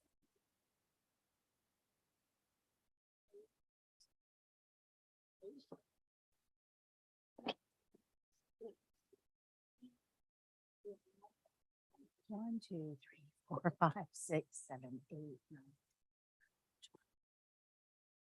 Okay. So what I want you guys to do is take one of these. I'm going to pass these out. Okay. I just want you to take one. It's all random. So just go through, pick a color you like. I don't care. Take one of these and then pass it around. So I want everybody to have one of these. And we're going to do an activity together. These are the same banners as what we have along the back wall. So I'm going to show you how these are going to build the skills that we're about to learn. Okay, so just take one and then pass the stack around.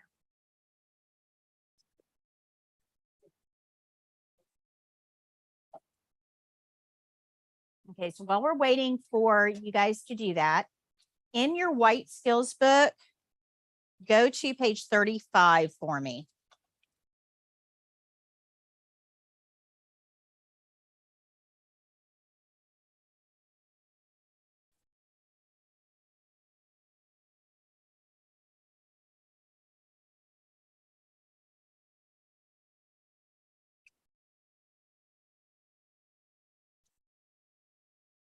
Okay, so if you're looking at page 35 of your white book,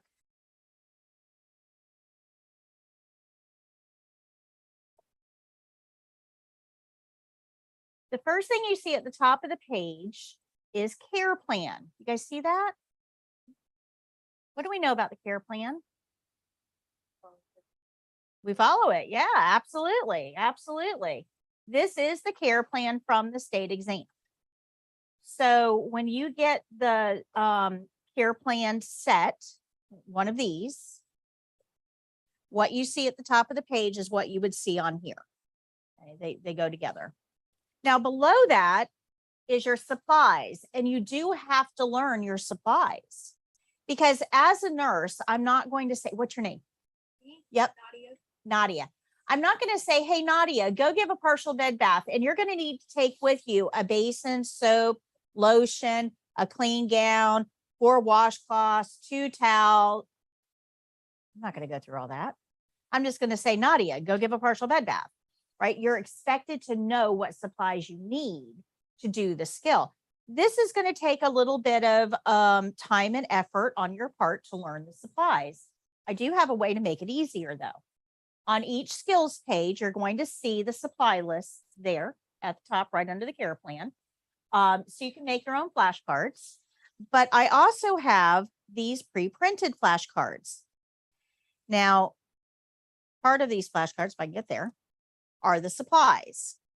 So you can see the name of the skill, and then on the back side are the supplies for that particular skill.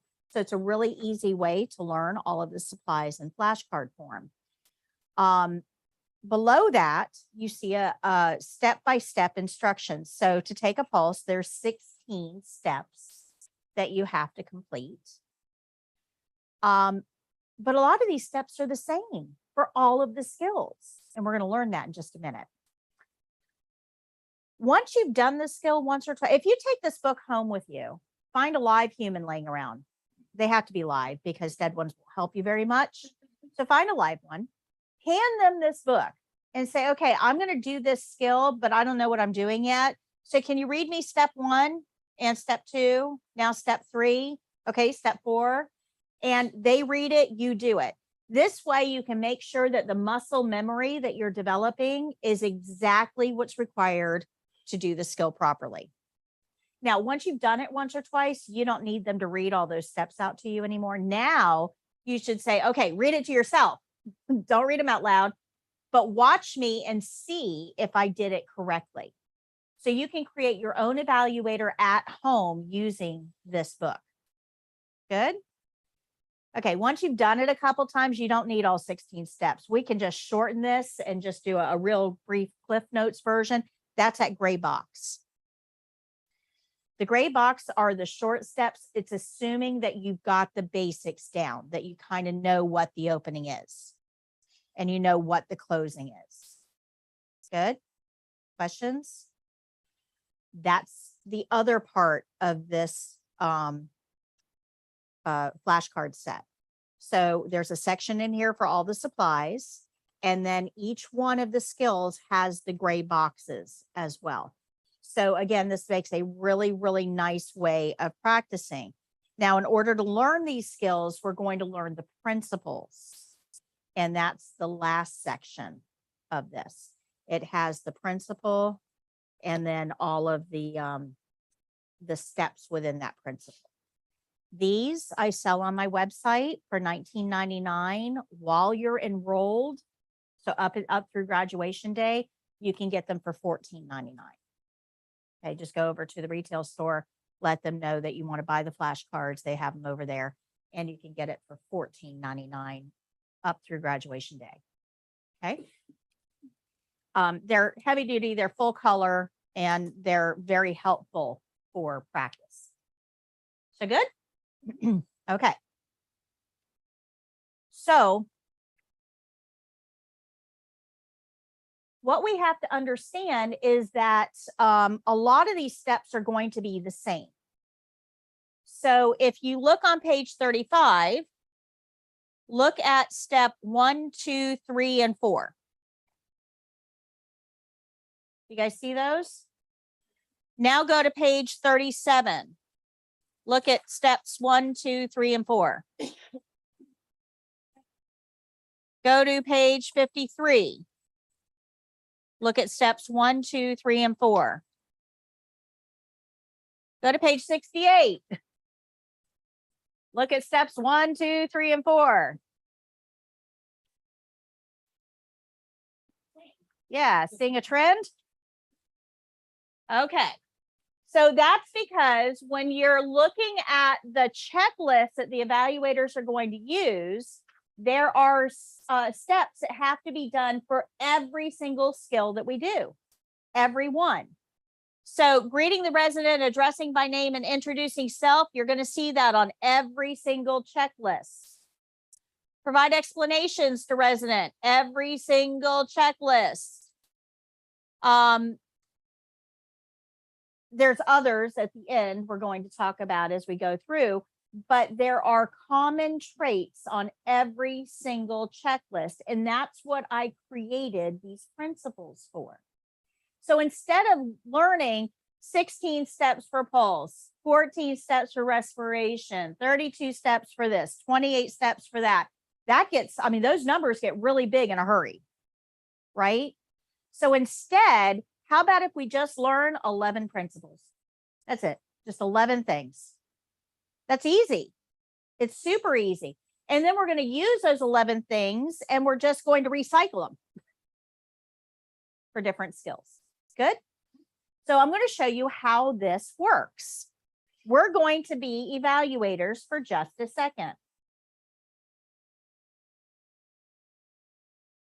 So let's start with checkpoint 1. So this is measure and record a resident's radial pulse, which is what we had on page 35. Okay. So this is the actual checklist. They're going to check you off on 12 things, but be careful here. This is a little misleading, right? They're checking you off on 12 things. I did. Okay. It's here. Thank you. Very good. Sorry. Oh, no problem. Okay, there's 12 things that we're being checked off on, but let's look at number 9 here. There's 2 bullet points. So if we don't do one of those, we don't get a check mark. There's 3 bullet points here. If we don't do one of them, we don't get a check mark for that whole thing. So even though it's just one check mark, it actually counts for multiple steps. Got it? Okay. So what I want to do is look at this checklist, and we're going to look at the principles we have and see if we perform those principles, would we get all of these checked off? Would we get a perfect score? That's what we're looking for. So let's see if that works. So number 1 here, it says, greet the resident, address by name, and introduce self. So guys, there's 3 things there that you have to do to get that check mark.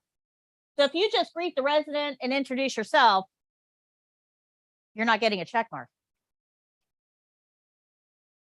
If you go in and address the resident and introduce yourself, but you don't greet them, no check mark. You guys seeing that? So every single point of this matters. So does anybody have a paper that has identify the patient, introduce yourself, knock? You do. What's your name? Joni. Joni, what is the title of your principal? The opening. All right. So when we perform the opening, oops, what happened here? Oh, hold on a second.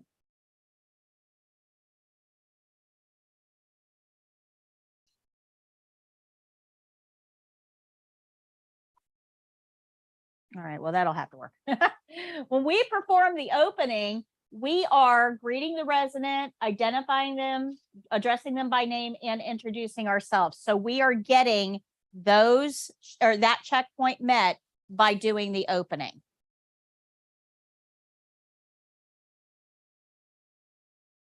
All right, so let's look at number 2.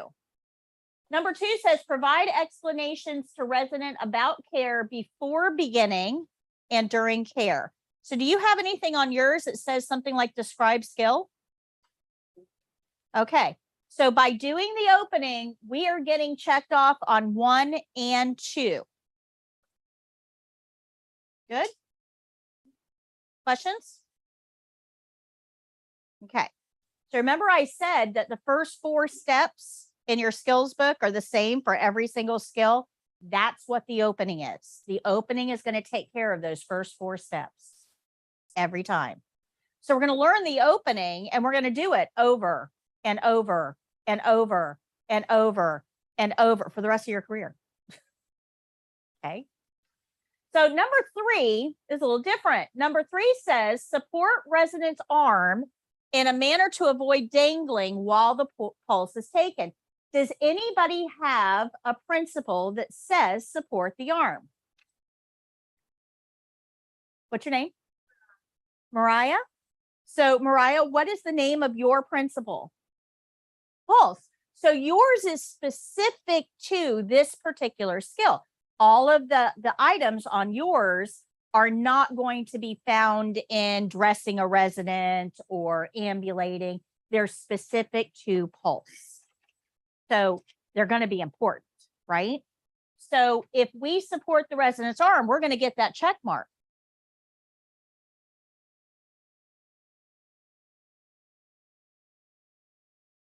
Use fingers, not thumb, to take the pulse.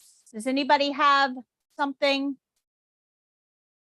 Mariah, do you have that one? Okay. So as we're learning this, this is something that we're going to learn, that we want to make sure we're using the fingers, not the thumb, to take the pulse, because it's on our checklist. Okay. Let's.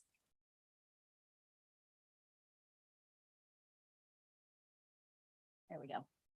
Because it's on our checklist.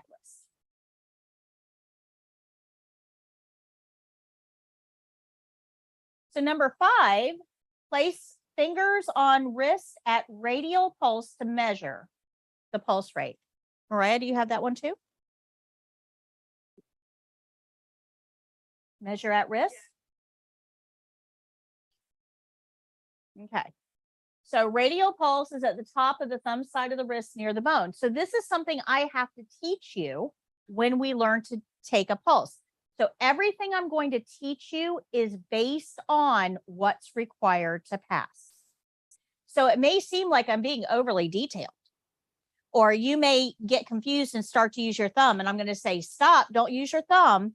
And the reason that I'm saying that is, number 1, it's not going to be accurate. But number 2, we want to make sure that we're doing this the way that the checklist requires. So this is a really good way for you to, when you're watching videos on YouTube or getting information from somebody else, all of this is public information. Okay, we have it here in the checklist, you have it in your book. So you can use these to make sure that what you're learning is actually correct. Don't take my word for it. You don't know me. You happen to be in this class, but that doesn't mean I'm a good teacher. Right? You have no way of gauging that. You should always use something independent to make sure that what you're learning is correct. Good. We tend to think, oh, well, teachers, they must know everything. They're teaching, so they must know what they're doing. And that is way wrong. Don't assume that your instructors know what they're doing. You need to individually verify. Good. This tells us to count the pulse for 1 full minute. I'm going to stop this one for just a second. Go to page 35. And that care plan at the top of the page tells us to count for how long? Okay, so this is actually in the care plan. This is actually in the care plan. So So does anybody have the one that says follow the care plan, the whole care plan, and nothing but the care plan? You do. What's your name? Joanna. So what is your principal name? Skill rules. And skill rules tell us, we've already learned this one, by the way, that we're going to follow the care plan, the whole care plan, and nothing but the care plan. So counting pulse for 1 full minute is a checkpoint for the test. And it's evaluating our ability to follow the care plan. Every single checklist is evaluating your ability to follow the care plan. So that's going to be under skill rules. So, sorry guys, I set this up and I didn't fix it right here. There we go. So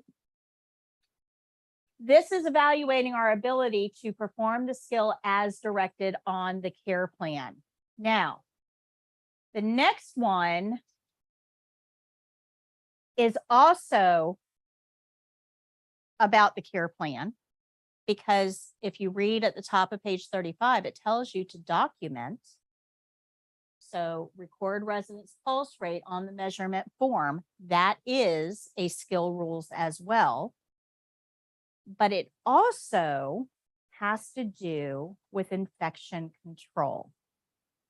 So I know all of you are going, wait a minute, what does documentation have to do with infection control? We're going to get there in just a little bit, but this is actually going to be graded under a different principle. So who has the red one that has documents at the bottom?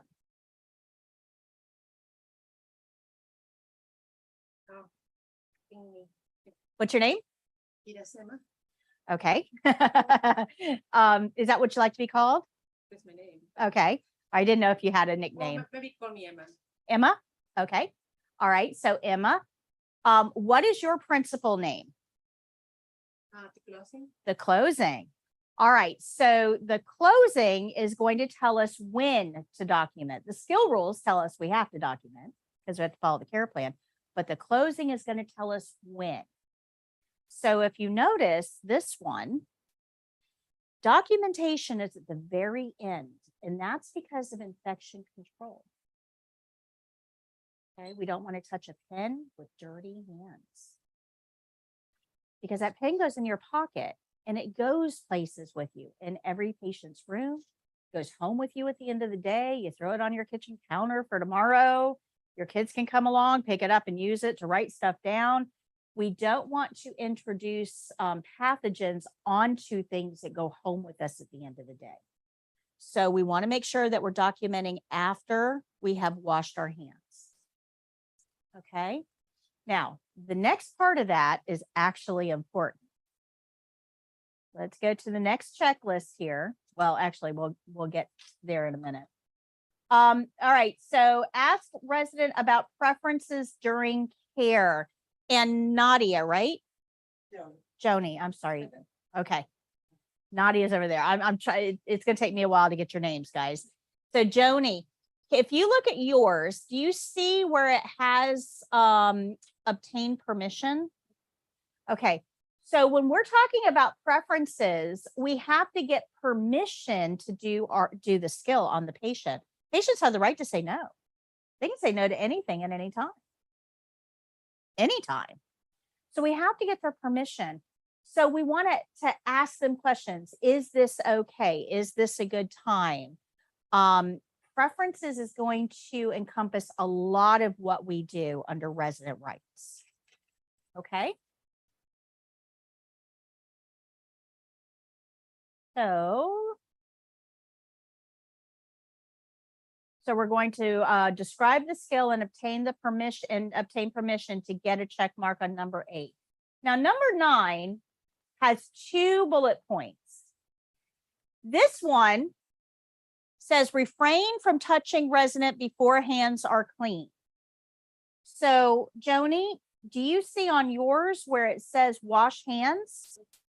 Okay.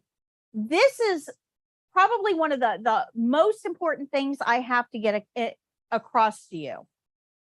Remember, this place is full of pathogens. And your patients don't want you to transfer pathogens from one person to another. So when we wash our hands is critically important. And there's a whole checkpoint related to this. Refrain from touching resident before hands are clean. So we can't wash our hands when we first walk in the room because remember, we have to get consent.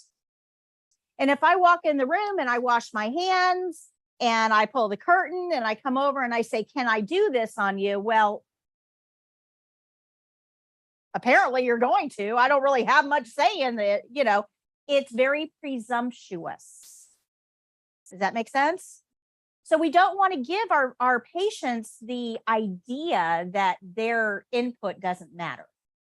So this has to be done in a very specific way, a very detailed format.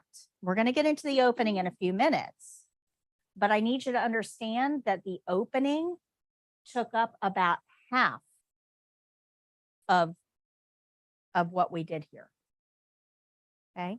So one principle, about half of our checkpoints. That's how important it is. Now, the next one is in skill with clean hands. Now, Nadia, no? Joanna. It's gonna take me a while. No, you've got skill rules. Who has the red one? Okay, Emma, right? Yeah. Oh, good. I got one. All right. So Emma, the last one says document and Wash hands again. wash hands again, because our checkpoint is end skill with clean hands.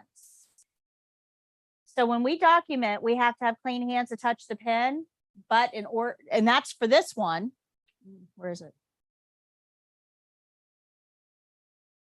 That's for this one. In skill with clean hands is for this one. So knowing that you have to document is one thing, knowing when to document and how the hand washing has to be handled is something else. They're going to be handled by different checkpoints. Okay. So this whole process, taking a pulse, we had to use skill rules. We had to use the opening, which was a lot of this. We had to use pulse rules, right? That told us to support the arm, not to use our thumb, where the pulse was located. And we had to do the closing, which handled washing hands and documenting. Good. Okay. So if we learned those processes, and we're not done yet, by the way, we're not done. We still have more to go. But if we learn those principles and we use them over and over and over again, they become routine. So just wait, there's more. We thought we were done, but we're not. We have asked resident about comfort or needs during care and or before care completed. So you're actually going to see this at the opening and the closing. We're going to promote resident rights during care.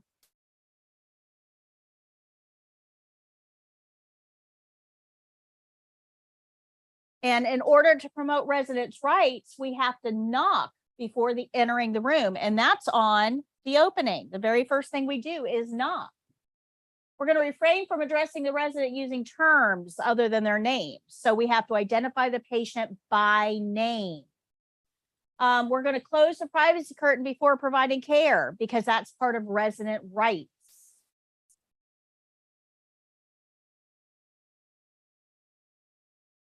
And then finally, we're going to leave the call light in or near the resident's hand at the end of the skill. And we're going to leave the bed in the low position at the end of skill. So these are all the things that we are getting graded on when we perform this skill. So, boy, that care plan looked a whole lot easier than all of that. It just said, count the resident's pulse for 1 full minute, recorded on the documentation sheet. Easy peasy. But in order to do that, we have to understand all of this. And this is where the program gets a little bit more complex.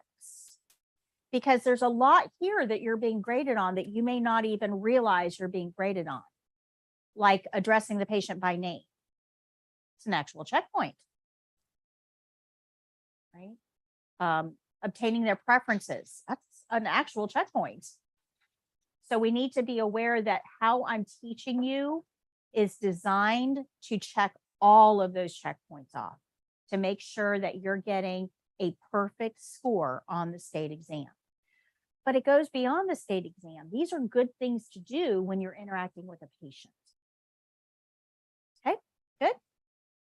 Do you see how we're going to use these principles to get everything checked off? All right, so we've already talked about this, but this is a good reminder. So we are going to follow the care plan, the whole care plan, and nothing but the care plan when we are performing our skills. We do normal, which are routine tasks on stable patients according to that care plan. And these principles that we're going to learn on the back wall are going to guide our performance. Now, once we're doing these skills, we have to remember that it's all about the patient. And we're going to report all abnormals or everything that we observe to the nurse. If we do these 5 things, that's what makes us a CNA. Okay. And by the way, this is interesting because most people don't really understand this. Anybody ever hear of a term caregiver or home health aide? Right? Well, home health aides do the same skills we do. They bathe, they toilet. Resident aides in assisted living, they bathe, they feed, they toilet, or same skills. Why do they have a different name? Why is it different? Well, the big difference between CNAs and other caregivers is this one right here.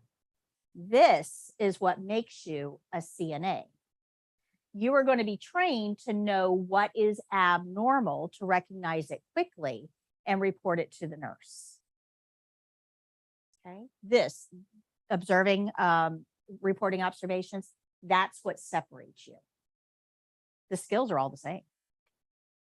Guys, trust me, if you've brushed your teeth sometime this month, you are qualified to brush somebody else's. It's not a hard skill to learn. All right, so let's talk a little bit about delegation. This is in your skills book.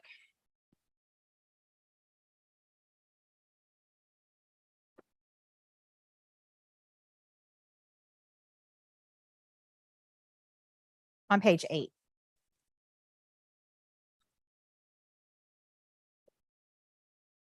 This comes up a lot.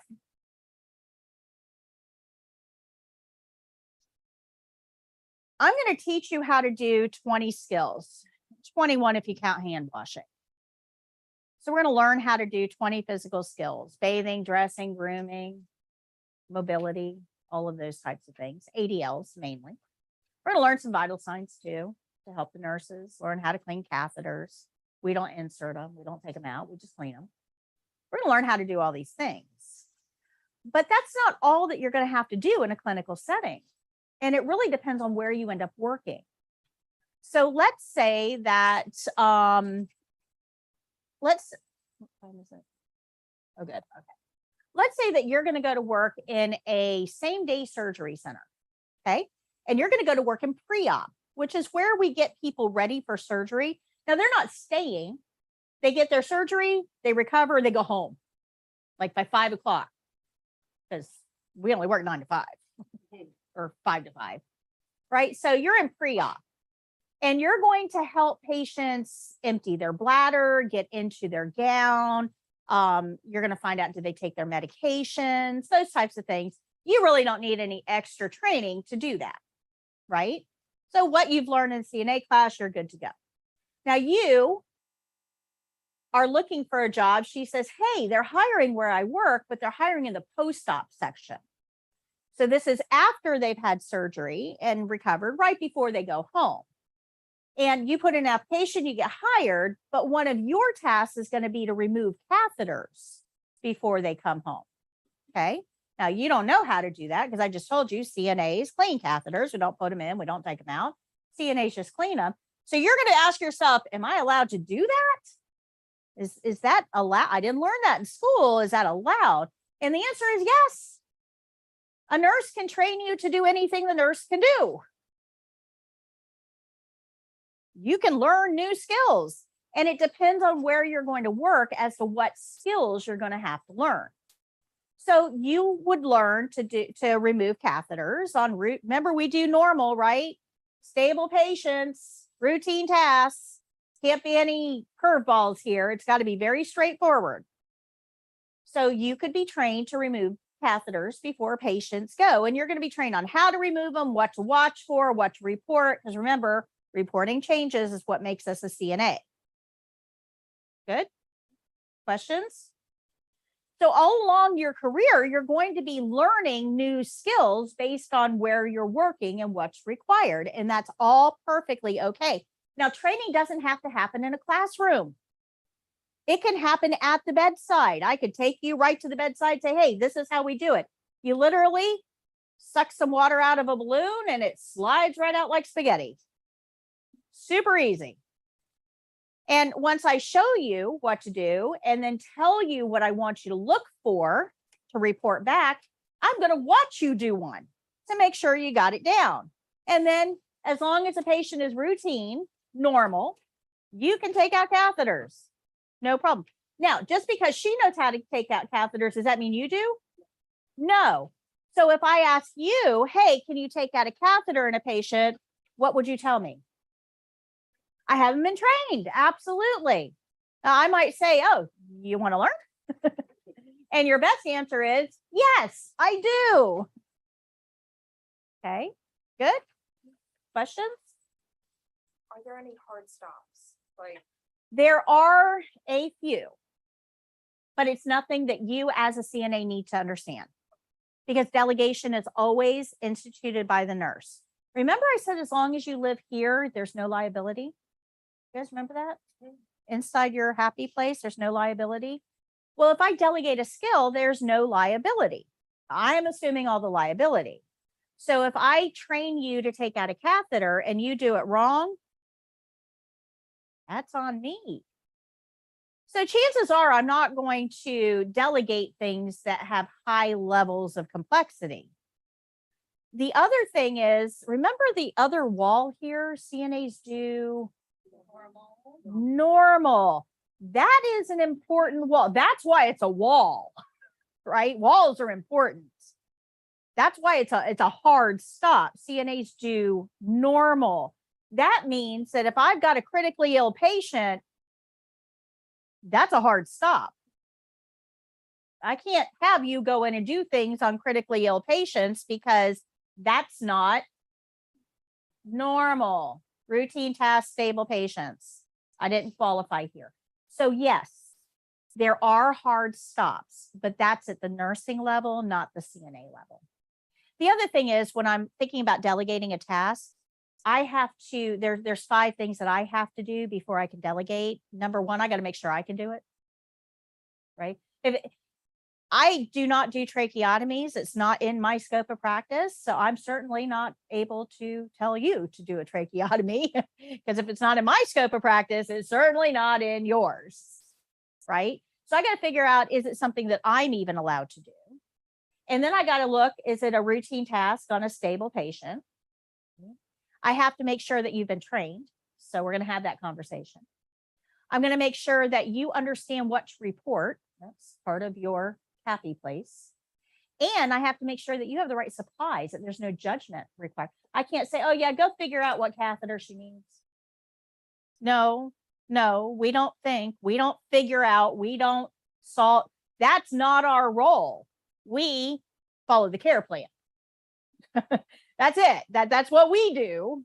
And if you have to think, you're not following the care plan. So there's 5 things I have to do before I can delegate. Okay, good. And page 8 and 9 talk all about delegation and liability.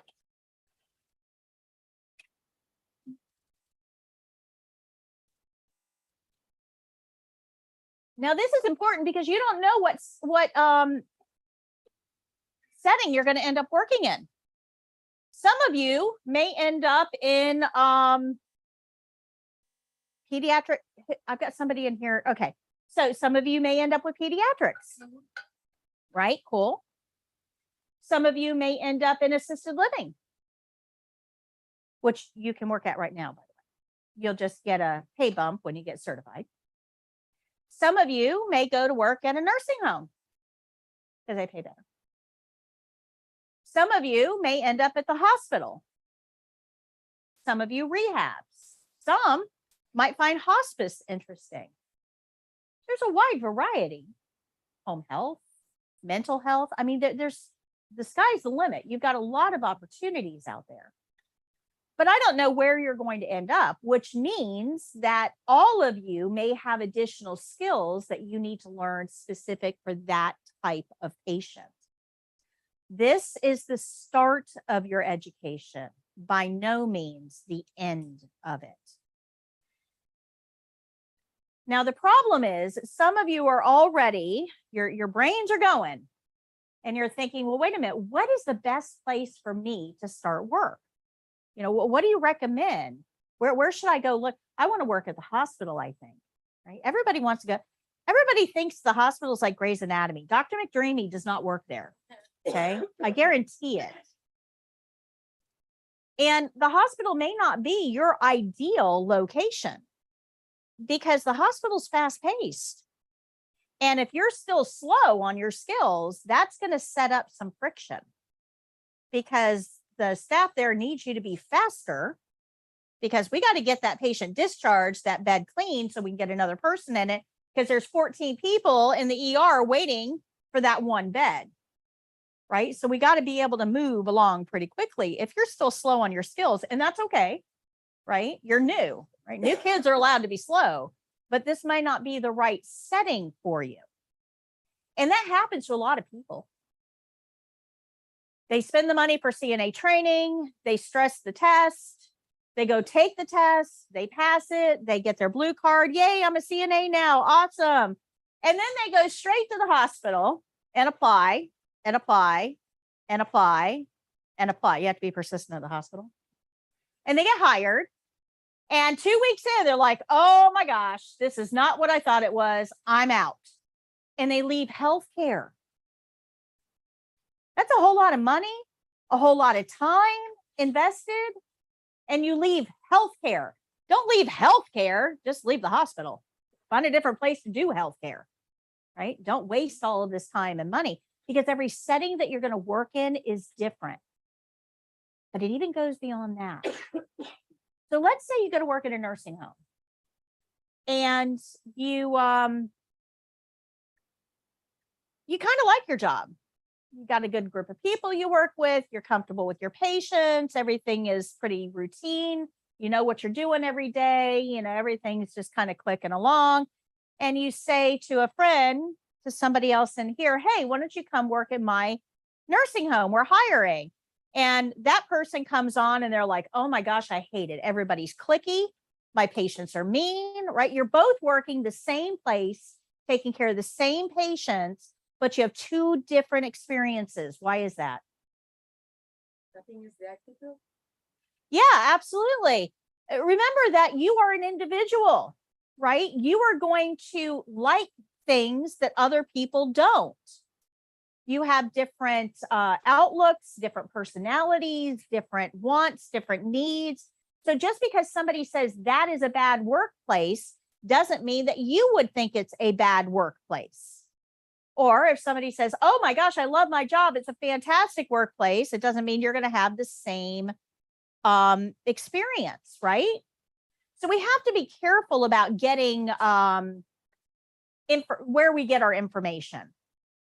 And the best course of action is to try things out yourself rather than relying on somebody else's opinion, right? There's a saying about opinions. I won't say it, but there's a saying about opinions. Just be careful. Make sure that you're getting your own information. Good. But I do have something that may help you. So on the back of, not on the back, hold on. Okay, number 7 on your flyer. Number 7 tells you about our workplace personality quiz. If you go on to my website, foryourcna.com, it's, the front of your book, foryourcna.com, under training, it's your ideal workplace. And it's a personality quiz that you go through. And it's going to ask you things like, do you like to work in a group? Are you more solo? Do you like to work more clinical or personal care? Are you team oriented? Do you like opportunity for advancement, or do you want everything very routine?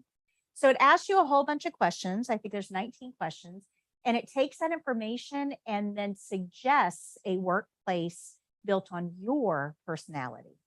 And it is remarkably accurate.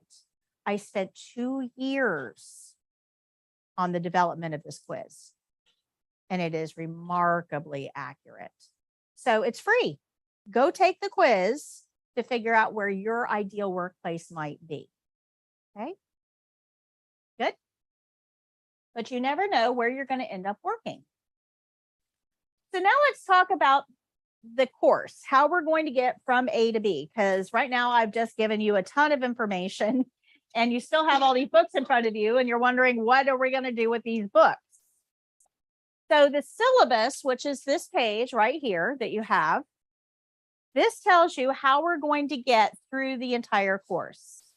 You'll notice that each row is a class period. So you can see today, Monday, has an entire row. So the first column that you see is what we're learning in class. So skill rules, we learned that already. We learned that we follow the care plan, the whole care plan, and okay, we're going to observe for any abnormalities. And who do we report those to? The nurse, right? So we just learned an entire banner. Go us. Awesome. But we're not done. We're going to learn the opening and the closing. And we've kind of touched on that a little bit in the activity that we did, but we're actually going to go through and learn each one of these points for the opening and the closing. I'm going to go all the way back to kindergarten and teach you how to wash your hands in a few minutes. And we're going to talk about indirect care. So the first column tells you what we're going to cover in class that day as far as skills go. The next column are the lessons that I go over while we're learning those skills. So we learned about the CNA exam already. We've learned about delegation and differences. We've learned about the test and care plans. And we've learned how we're going to use the principles to learn how to do the skills, right? So each one of those has a lesson in your book that corresponds to it. Now, we've been going through those lessons as we've gone through the lecture so far today.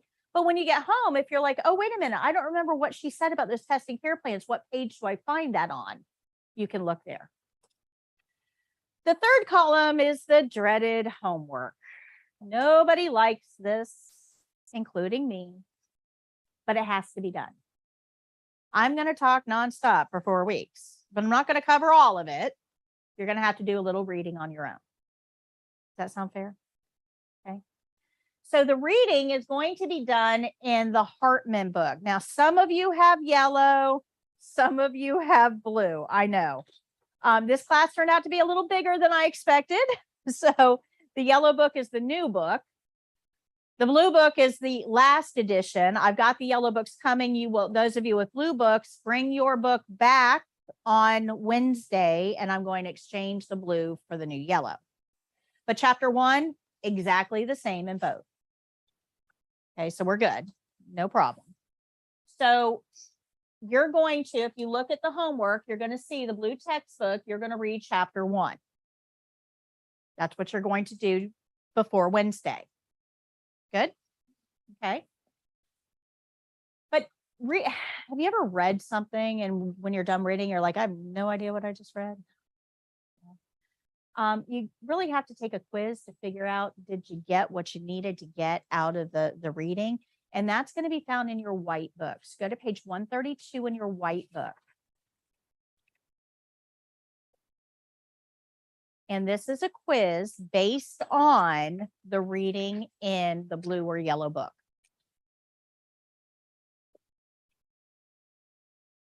Now, some of these questions you might actually be able to answer without reading. It's possible. The problem is that if you don't do the reading and you just go through and answer these questions, it'll tell you that you know what you know, but it's not going to expose your gaps.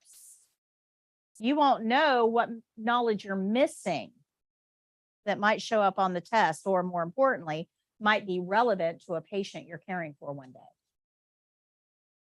Good. Do the reading. Do the reading. I'm going to be the body in the bed one day. I'm getting old. Well, I have a bad knee. I'm facing surgery. I know I'm going to have surgery on my knee. I know I'm going to be the body in the bed very shortly. It scares me. Make sure that you're learning this as if I'm the body you're going to be taking care of, because it might be.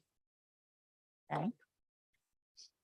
Now, the last column are additional activities. We may get to these in class, we may not. It really kind of depends on the amount of time that we have. So the last column, think of it as additional homework. Some of it will get done in class, some of it you'll do on your own, but it's additional learning. So we did the care plan activity on page 12. We did that. We also talked about corrections, which is featured on page 24. We've talked about skills grading, which was on page 79. So most of this we've done in class today. And we're going to get to the others, indirect care and warm, dark, and moist. We're going to get to that, but before class is over. But just look at that last column and make sure that it looks familiar to you. If not, do the activity. Read the page. So good? Pretty straightforward, right? So tonight you're going to go home and read chapter 1 in your textbook, take the test on page 132. But that test isn't going to do you a bit of good unless you grade it. So they are, you won't need it though. I mean, you can purchase it, but you won't need it. In fact, I'm going to be selling the blue ones. But yeah, like $10 a piece. But you're not going to need it. It's going to be an expensive dust collector on a bookshelf somewhere.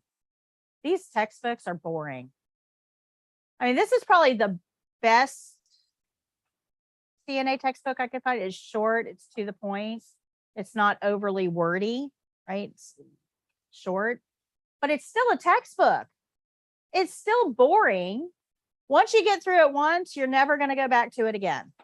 But as a fun exercise, in your textbook, either the yellow or blue one, go to the index for me.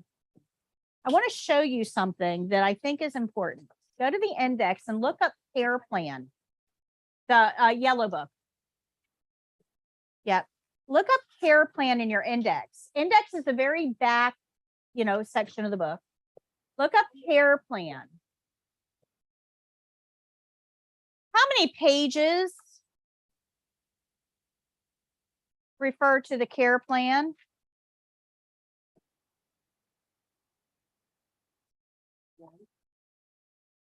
Okay, hold up. All right, but hold up. We just said the whole foundation of everything related to CNA revolves around the care plan.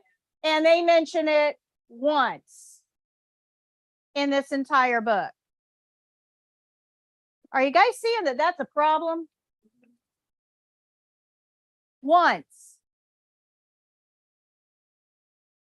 That's why I don't like the textbook.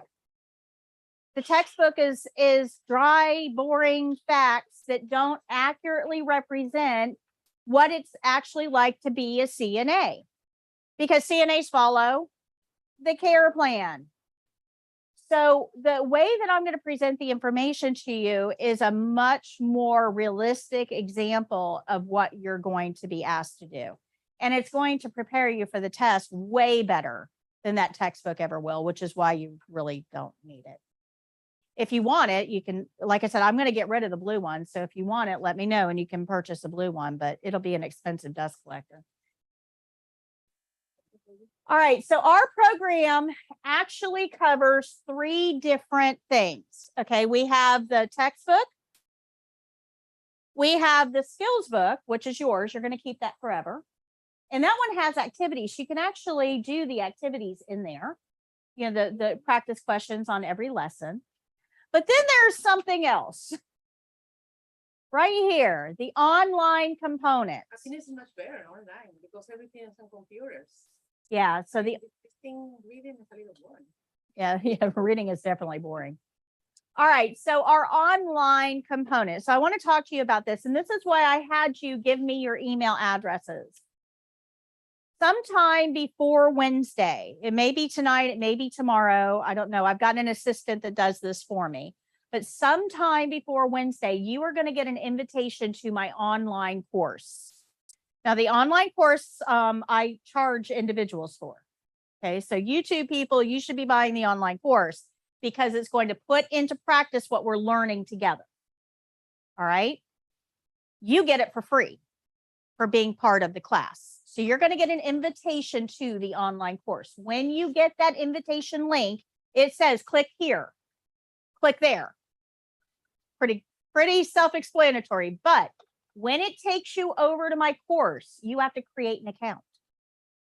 When you create an account, you've got to use the same email address that I sent the invitation to. So if you've got a second email address, don't use that one. Use the one you gave me to create your account with, because your email address is the glue that's going to hold you to the course, the invitation and the course. Okay, your email address is the key. Good. That online course is way more than what you're getting in here. Now, this right here, what we're doing right here, this is live streamed into my online course. It's on YouTube. It's in my online course. It's on the front page of my website. It's everywhere. But that is only like half of the equation. This is all one-sided. I'm standing up here talking. You're sitting over there listening. It's kind of one-sided. The online course is the other side. So it's going to have the video that I showed you will be in there. And then there's going to be questions. We're going to talk about the opening. I'm going to show it to you, explain it to you. But again, you're just sitting there listening. The online course for the opening, there's a video for it. But then you have to put the steps in order. Literally, drag and drop. For the skills, you have to choose the supplies off the supply shelf in order to do the skill. It's very interactive. It makes sure that you know these principles. You actually have to put them in place. You have to figure out, is this a principle related to washing or privacy blanket or skill rules? It makes sure you know all of this in the back, and then it helps you apply it to what you're actually doing. So think of it like show and tell. Okay. Right now I'm showing you. The online course helps you tell me that you have it. I highly recommend that you enroll in the online course, and everything that we go through in class, you go do the activity for in the online course as we go through. And you'll have a year access to it. So don't think you're going to time out. And then right before you go test, go through it one more time quickly to make sure that you've got all of the information. Good. All of this is what makes up our program. So you have the skills book, you have the textbook, you have me, but you also have that online course. And that's what's going to help you put all of this into practice. Good. So I have developed this program over 15 years. And it is being used all over the country because it's that effective. It does work. My biggest challenge is getting you to use it. All right.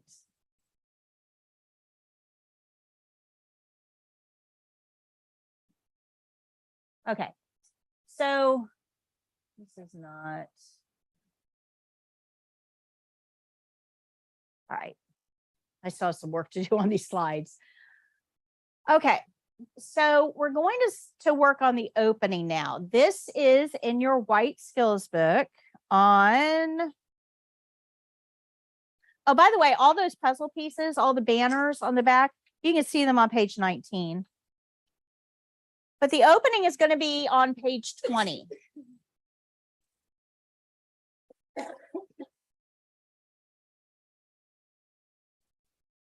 So who had the opening? Who had the green one? Okay. Can you hold that up for me? Actually, let me come get it.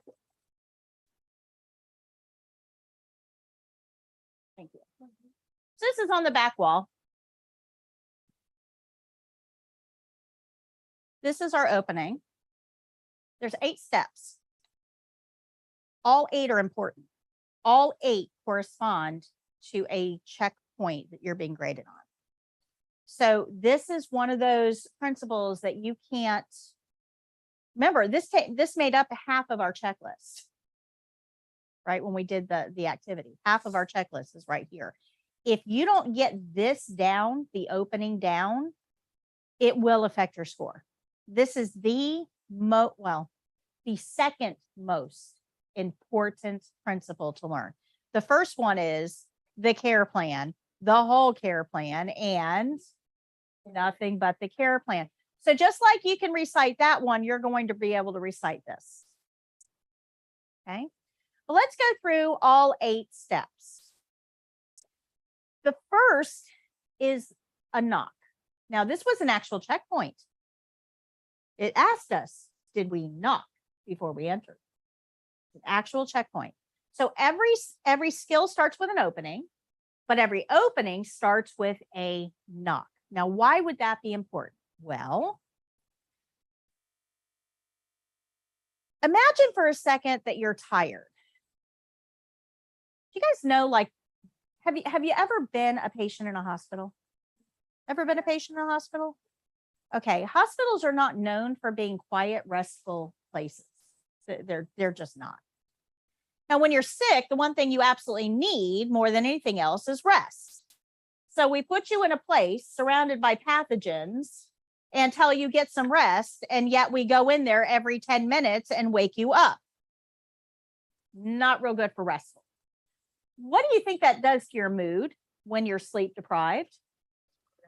Oh my gosh. So we had grumpy because we were sick. We had grumpy because we're not home. And now we got grumpy because we're asleep. That's a whole lot of grumpy, right? So we need to be aware of that. But it actually goes beyond that. Every patient in a hospital experiences pain.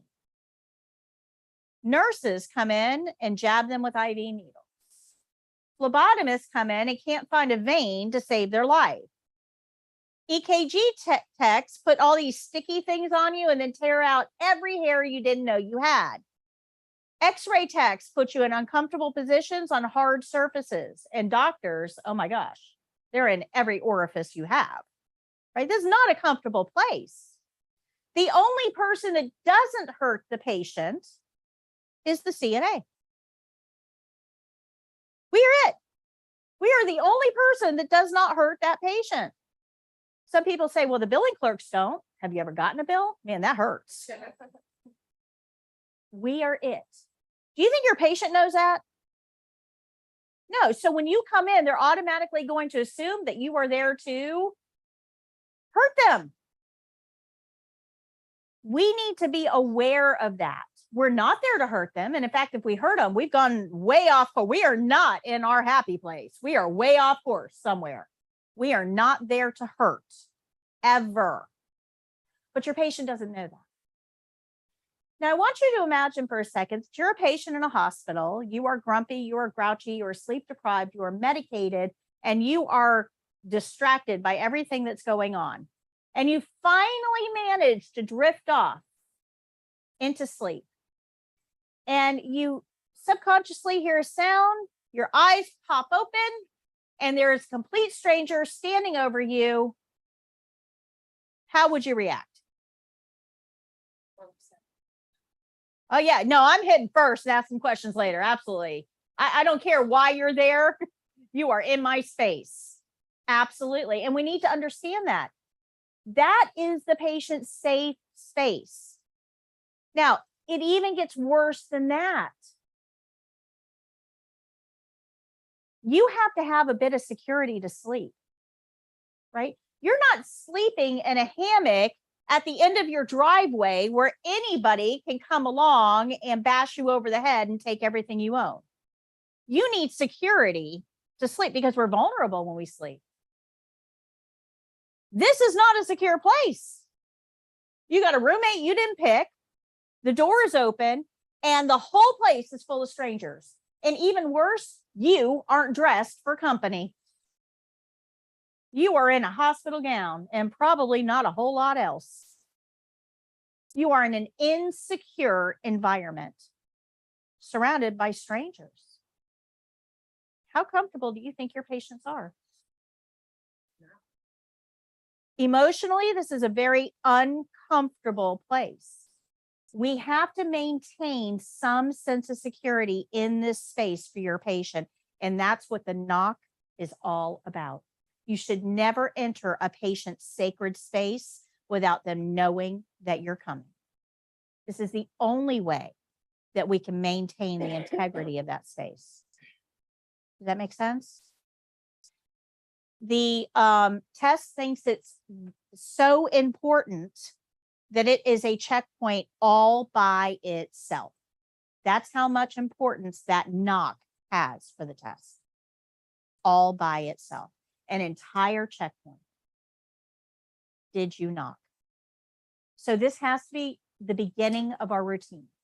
Every patient, every time, every setting, no matter what, we knock. Now, if the door is open, you don't have to wait for them to say, come in. The door is open. Just knock and enter. But if that door is closed, do not enter until you get a come in or yes or something. There are things in life you cannot unsee. Think of all the things you do behind closed doors. All the things you do behind closed doors. If the door is closed, you need to wait for admission. If you don't hear anything, crack the door and just make sure everything's okay, right? But remember that patients have the right to privacy. That's a right. All right, so once we've knocked, we are going to enter the room and we're going to address our patient by name. We don't use honey, darling, dear, sweetie. We don't do that. We remain professional. I personally don't like first names. If I've got a patient, I'm calling him Mr. Hopper. Now, if he tells me, oh no, you can call me Charlie, he'll then become Mr. Charlie. Because there needs to be a certain amount of formality there. I am going to see all of his dangly bits. We don't need to be friends. There needs to be a level of professionalism here. And I definitely am not calling him sweetie if I'm going to see his dangly bits. Okay. So you want to remain professional. We are going to address the patient by name. Hi, Mr. Hopper, or hi, Mr. Charlie. And then we want to tell them both who and what we are. I can't just walk in and say, hey, I'm Patty. So who cares? Are you Patty, the person with the cookies? I like that, Patty. Are you Patty, the person with the needle? Not so much, right? So if you go in and just say your name, that doesn't tell the patient anything. You need to tell them your name and title. Hi, I'm Patty, your CNA today. Good. I like to ask my patient, how are you? How are you feeling? How are things going? I like to get information from my patient because the rest of this interaction means absolutely nothing if he's not able to cooperate, right? So I can save myself a ton of time by just asking, how you doing today? If he says, oh my gosh, I got a horrible headache, I'm nauseous. Okay, well, I'm going to stop right there and go find a nurse because that's not normal. Who does normal? Yeah, who does not normal? Nurse. So that's not my problem. I'm going to go find myself a nurse, right? So I like to find out from my patients how they're doing. And then I'm there to tell them what I'm planning on doing with them. So I'm here to make your bed. I'm here to brush your teeth. I'm here to take you for a walk. I'm here to turn you on your side. I'm here to feed you a salad. What are you there for? And you can actually read this right off the care plan. If you are nervous for the test, you can actually say, I am here to feeding the resident who is in a chair. Okay. You read it right off of here. But you can also put it in your own terms. I'm here to feed you a snack. And then we're going to ask the most important question in healthcare. Is that okay? Because the patient has the right to refuse. We have to get permission. Is that okay? Now for the test, when you are playing the patient, you are going to be given a script. And that script is be cooperative. Don't say no. Don't be difficult. Be cooperative. Okay. Good. Once you get the patient's permission,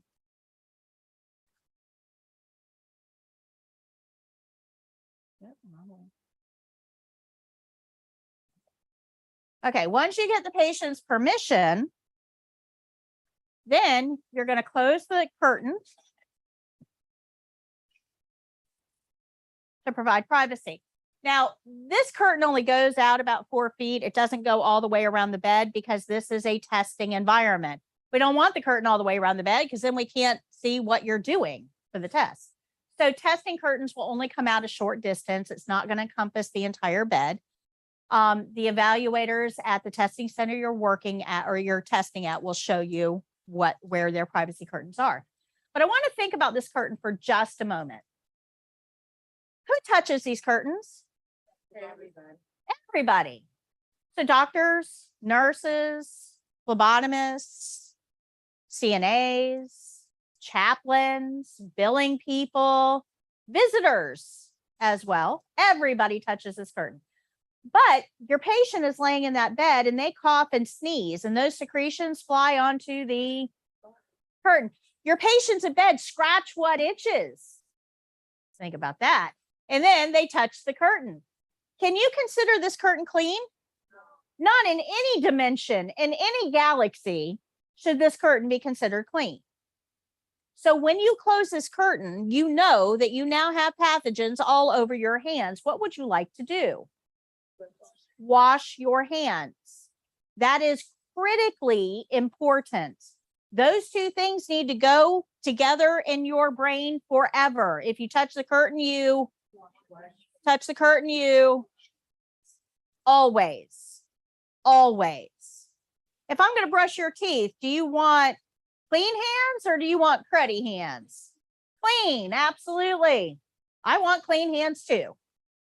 So those two things go together forever.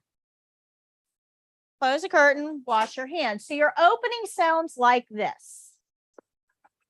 Hi, Miss Jones. My name is Patty. I'm your CNA today, and I'm here to whatever. Is that okay? I'm going to go close your curtain, wash my hands, and get my supplies. Now, I have to get my supplies after I wash my hands because I need clean hands to get my clean supplies. Make sense? Okay. Now, if I wanted to, I could throw in a how are you or how are you doing? That's fine, but it's not required. Good. That is the opening. It's going to be done before every single skill that we do. And it's always done exactly the same way. The order matters. You have to knock first. You have to identify your patient. You have to introduce yourself by name and title, and you have to do it in that order. You have to close the curtain before you wash your hands, and you have to wash your hands before you get your supplies. The order here matters. So, hi, Miss Jones. My name is Patty. I'm your CNA today. How are you? I'm here to whatever. Is that okay? I'm going to close your curtain, wash my hands, get my supplies. Now for the test, we use Mr. and Mrs. Jones for everybody. It just makes it easier. One name covers everybody. So you can use that when you're practicing as well. Mr. and Mrs. Jones. Good? Okay. So this is a little trickier than you think it's going to be, though. If you look on page 21,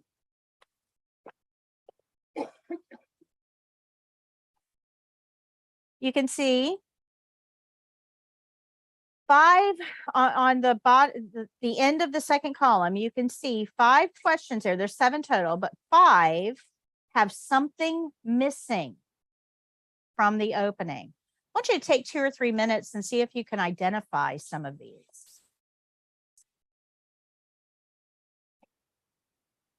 All the steps are detailed in the top of the instruction area. The number 5, you say? Do 1 through 5. 1, 2, 3, 4, and 5.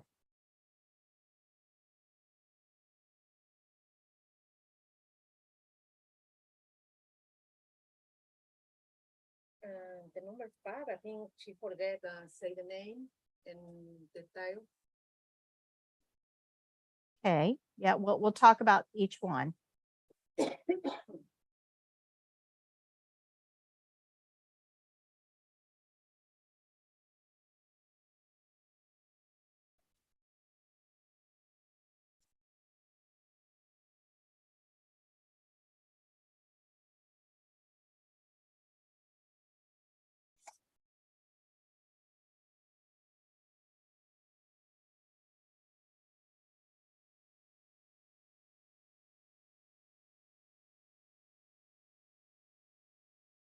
Okay, so let's go through number 1 together. So number 1 is, hi, my name is Jasmine and I'll be your CNA today. I'm here to brush your teeth. Is that okay? I'm just going to go close your curtain, wash my hands, and get my supplies. I'll be right back. What did I forget? By name. By name. So I did not address the patient by name. Think about that for a second.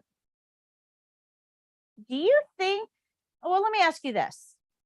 How many of you guys have ever been to a doctor's office? Everybody, right? Now, when you go into a doctor's office, you don't have an ID band. They don't give one to you in the waiting room.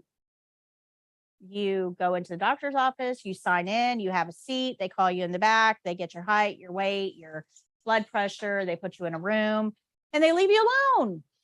And then eventually somebody wanders in with a medical chart. But how do they know that you are you? How do they know?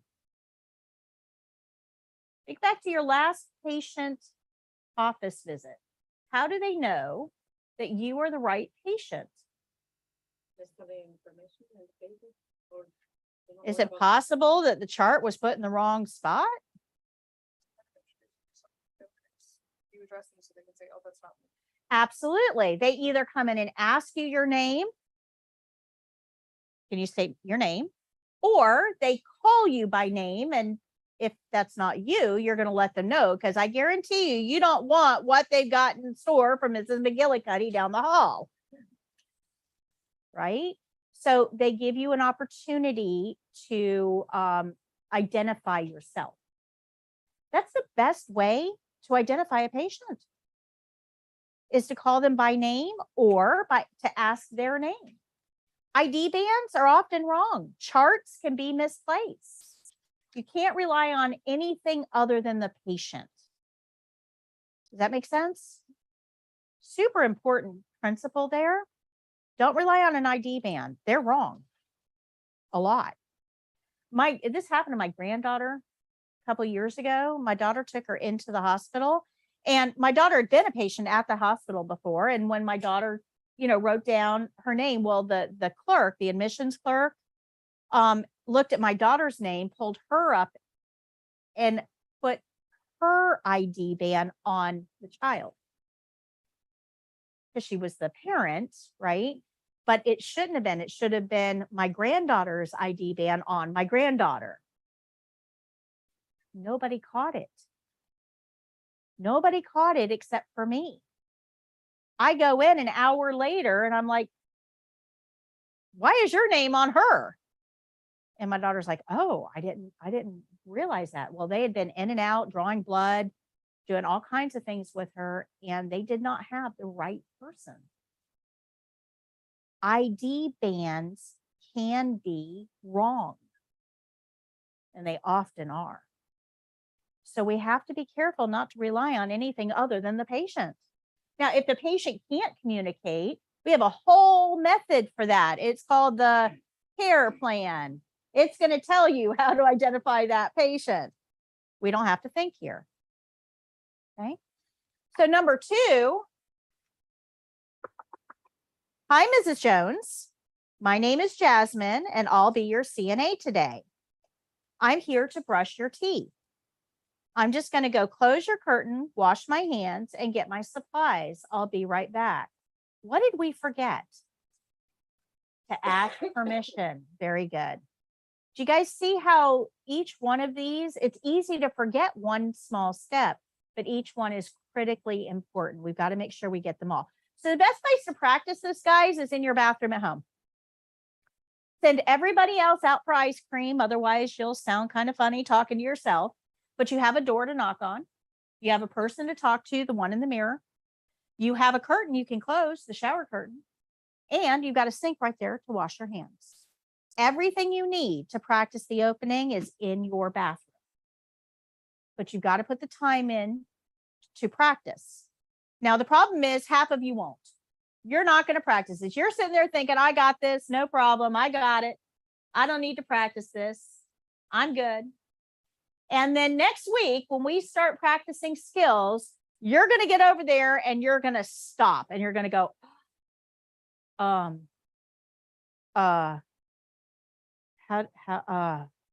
do I start again? What do I say? You've got to practice this when this is all you have to practice. Because starting next class, starting on Wednesday, I'm going to start shoving some skills at you. If you don't have this down, those skills are going to get really complex really quick. So do this in bite-sized pieces. You'll thank me. Trust me, you will. So one more time, the opening is, hi, Miss Jones. My name is Patti. I'm your CNA today. How are you? I'm here to whatever. Is that okay? I'm going to close your curtain, wash my hands, get my supplies. I'll be right back. Now, I want to talk about that real quick. Why are we telling the patient that we're closing the curtain, washing our hands, and going and getting our supplies? Well, the reason is if you don't tell them, if I just walked in and I said, hey, Miss Jones, my name is Patti. I'm your CNA today. I'm here to take you for a walk. Is that okay? And you said yes. And then I turn around and walk away. Now she's trying to figure out, am I supposed to follow her? What am I doing here? I don't know what I'm doing, right? Never leave your patient in limbo. They don't know your job. You had to come to class and sit here to learn how to do your job. Do not expect your patient to know how to do your job. You got to tell them, okay, I'm just going to go close your curtain, wash my hands. I'll be right back. Now she can just sit and relax. She knows there's nothing expected of her. I'm going to go wash my hands, get my gait belt, and I'll be back. I'm good. But that little bit of communication goes a long way. Do not expect your patient to know what you are doing. This is especially important if you're going to go into their drawers. You may be thinking, I'm just getting a toothbrush and some toothpaste. It's no big deal. But that drawer has her wallet in it. It's got her wedding ring in it. Is that a big deal to her? Never go in a patient's drawer unless they know why you're in there, what you're doing. Make sense? Okay. That's why we announce what we're doing. Good. All right. So let's talk about hand washing. We're going to get to the closing in a few minutes, but let's flip over to hand washing first. This is going to be on page 31 of your skills book.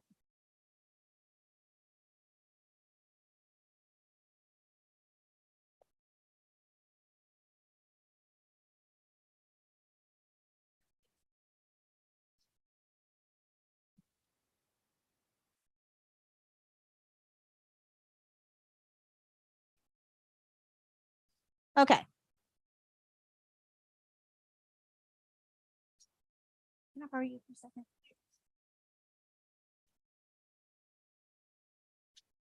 When I tell you to, I just want you to push this button. Just that number 3. Okay. All right. So I'm going to go through the opening one more time so we can see it. And then I'm going to talk to you about hand washing. So here's the opening one more time. Can you see me? I went too far.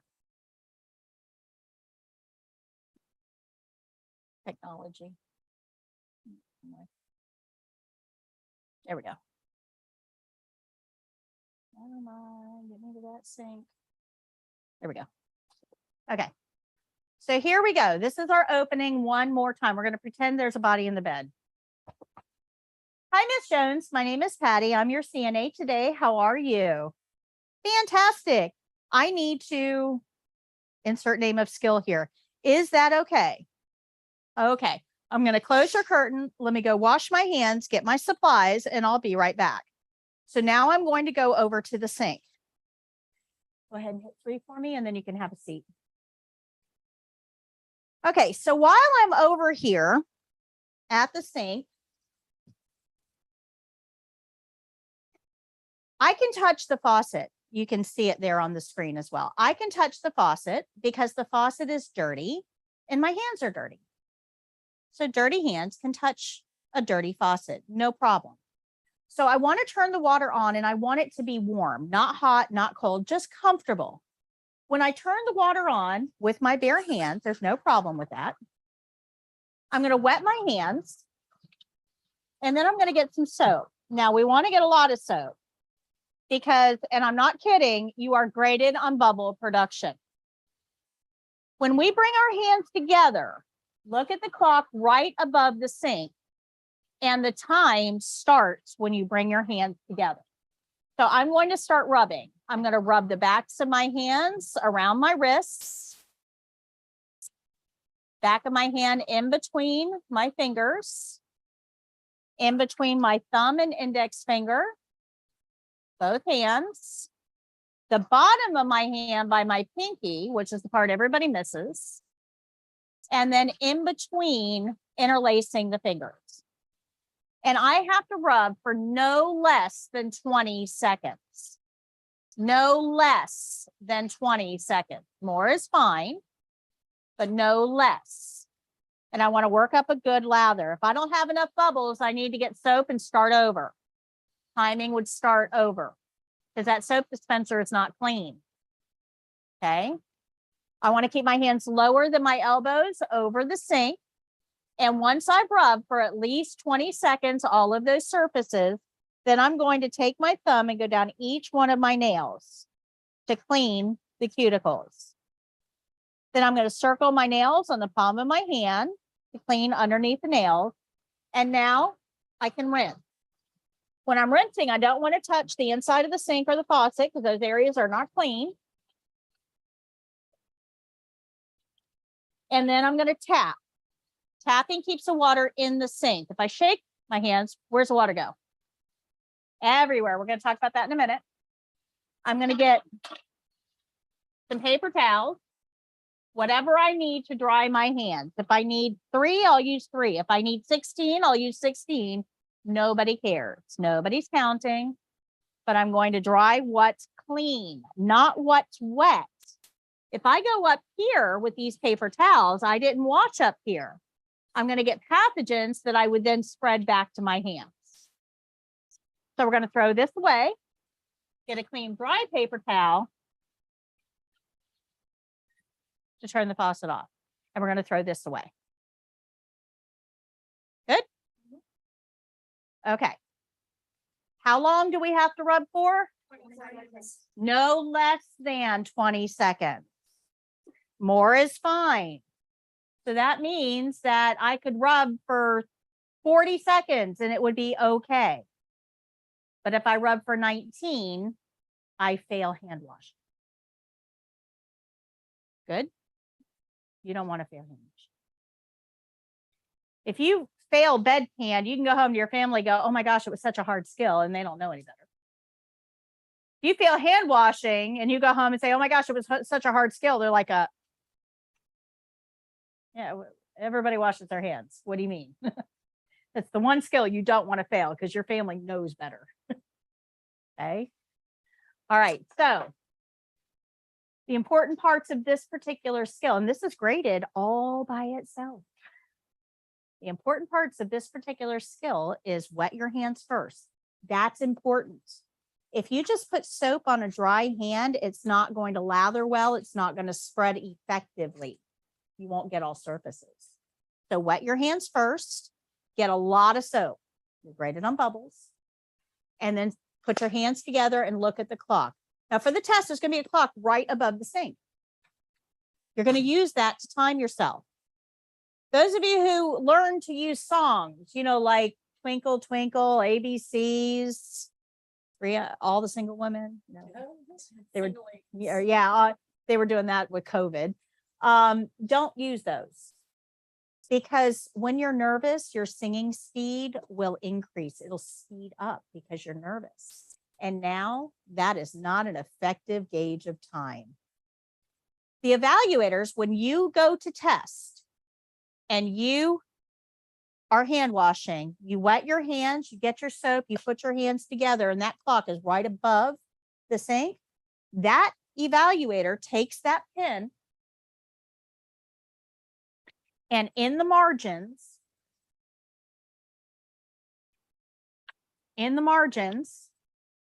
they actually write where the second hand is when you start. When you move from rubbing to your nails, they write where the second hand is. And if it's not at least 20 seconds in between, you have failed hand washing. You can sing all the songs you want, but they're grading you on the time. So you really should be using the same thing that they're using. Good? Make sense? Okay. So you bring your hands together and you're going to rub. Now, all surfaces is important. You want to get around the wrists, the backs of the hands, in between your fingers, in between the thumb and index finger on both hands. This part gets missed a lot. The bottom of your hand by your pinky and the palm of your hands. Rub all areas. If you do the same process over and over and over and over again and drill it into your memory, you won't have to think about it for the test. I can tell you, I do this so often that I can tell you how long 20 seconds is. 1, 2, 3, 1, 2, 3, 1, 2, 3, 1, 2, 3, 1, 2, 3, 1, 2, 3, 1, 2, 3, 1, 2, 3, 1, 2, 3. That's my 20 seconds. Okay. So I know that I've gotten all surfaces, and I know that it was done correctly and it meets time. Good. Develop a consistent routine, and that way you don't have to think about this for the tests. Now, once you've done that, once you've cleaned all surfaces, then you're going to move on to your nails. You'll just take your thumb down each one of your nails to clean your cuticles, and you'll circle your nails on the palm of your hand to clean underneath. Then you can rinse. When you rinse, you don't want to touch the sink or the faucet. And once you're done rinsing, don't shake. Now, this is important. Pathogens, which are all the bad guys, the viruses, bacteria, fungi, that type of thing. Pathogens need 3 things in an environment to thrive: warm, dark, moist. Those are the ideal environment checkpoints for pathogens. Well, bathrooms are usually warm. They're like 2 or 3 degrees warmer because we don't like to be chilled when we get out of the shower. Bathrooms are usually dark because mom trained you, turn the light off when you leave the bathroom. So we already have warm, we already have dark. When you do this, you add moisture. And now the pathogens that are already in the bathroom, guys, we take them there every day to drop them off. Okay. E. coli lives in the bathroom. So when you create pockets of moisture, especially on the floor, those pathogens can then multiply. And now you're walking through those pathogens and they're on the bottom of your shoe, and you're taking them all over the facility, but even worse, home with you at the end of the day on your shoes. Remember, these are pathogens that were bad enough to make someone sick enough to not be home. You don't want these pathogens in your home. So by doing this, you're keeping the moisture isolated to one specific area, something that's controllable. Good. Questions on hand washing? Okay, this is something you should be practicing. Knock, knock, knock. Hi, Miss Jones. My name is Patti. I'm your CNA today. I'm here to whatever. Close curtain, wash hands. Good. Make sure you practice it. All right, so that's how we're going to start every single skill that we do from now until eternity. But if you go to page 22, I'm going to explain to you how we end every skill.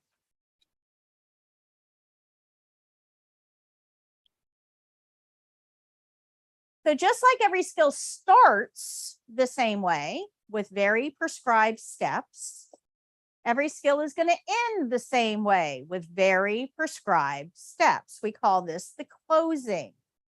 There's a whole lot more steps to the closing than there was to the opening, though. The good news is that the first 4, the order doesn't matter. Any order you want. And the best way to remember this is there's 6 C's to the closing. Closing starts with C, and there's 6 C's in the closing.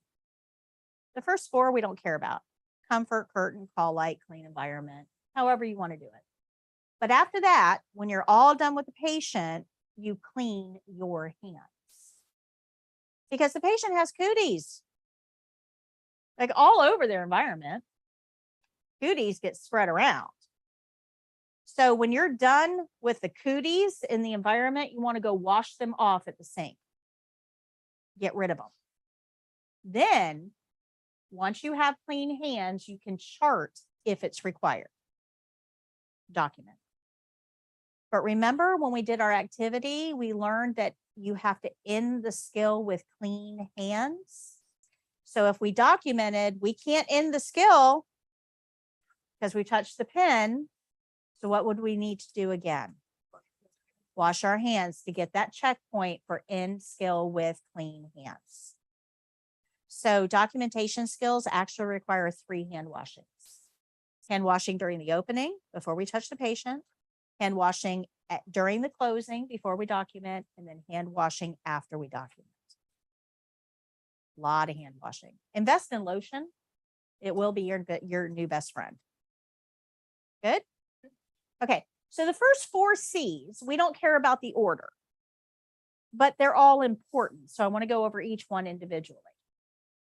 We're going to ask the patient if they're comfortable, and they actually need to hear that word, comfortable. You've got to work it in there somehow. Are you comfortable? Now, comfortable actually goes beyond physical comfort, though. I want to think about a patient for just a second, right? This lady, she has nothing to do. She is trapped in bed, bored out of her mind, but she has nothing to focus on. Right? We've got a million things going on in our brain all the time. Did I pay the bills? Did I feed the puppy? Did I water the plants? That, all these things going, where do I have to be? What do I have to do? You got all these things in your brain. But when you're a patient in a hospital, there's not much you can do. So now you got all this wide open space in your brain that is going to start fixating on things. So that's a very emotionally uncomfortable place. Imagine if you have absolutely nothing to do, nothing at all. You'll start focusing on things. So we want to, for the test, address that emotional discomfort by offering a magazine as well. So we're going to ask, are you comfortable? That's for physical comfort. And we're going to offer a magazine. Would you like a magazine? That's for emotional comfort, distraction.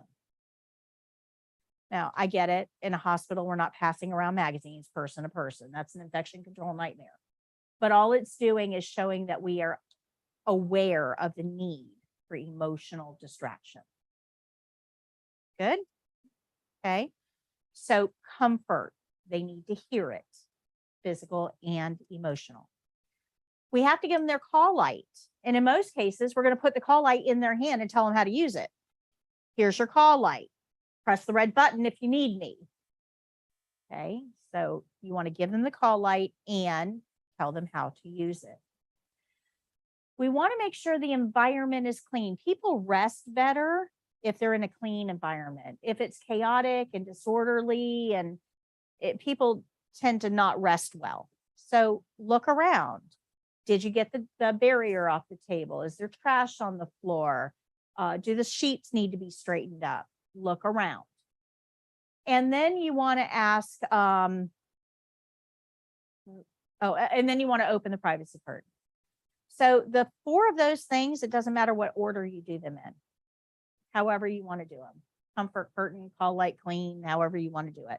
But get all 4 done and then go clean your hands. But remember cooties, right?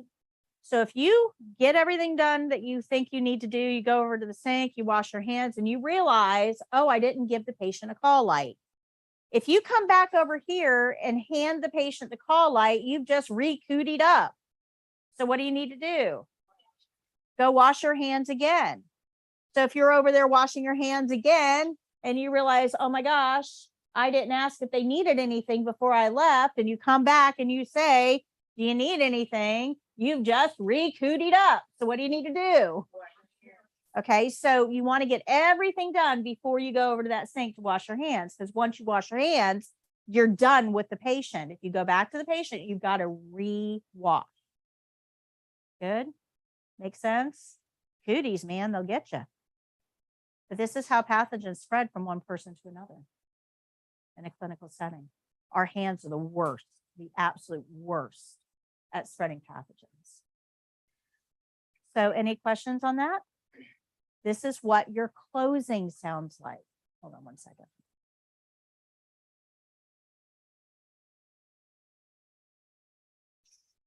All right, so this is what my closing would sound like. Thank you very much, Miss Jones. Are you comfortable? Is there anything else I can get for you while I'm here?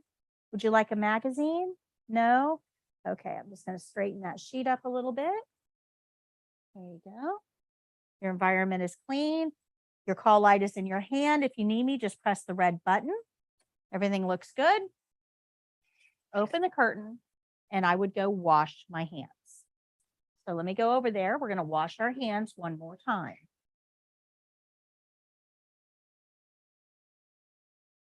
Can you hit 3 for me, please?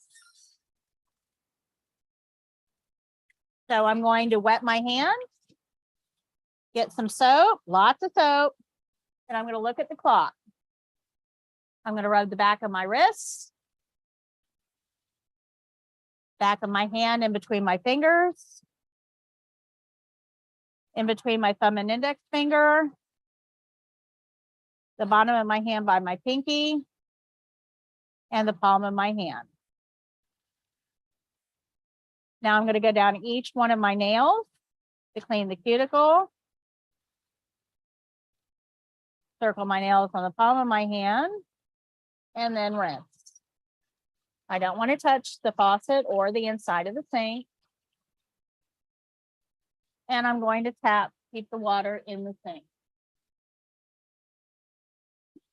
And I'm out of paper towels. Okay, I'm going to dry what's clean.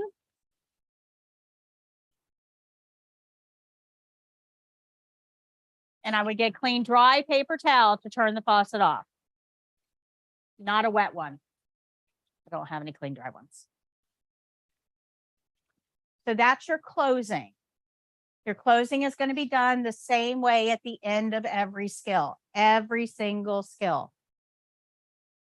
It doesn't ever change. And that makes up half of every skill we do. Half of all checkpoints is covered between skill rules, the opening, and the closing. Isn't that crazy? So you now know half of every skill we're going to learn how to do.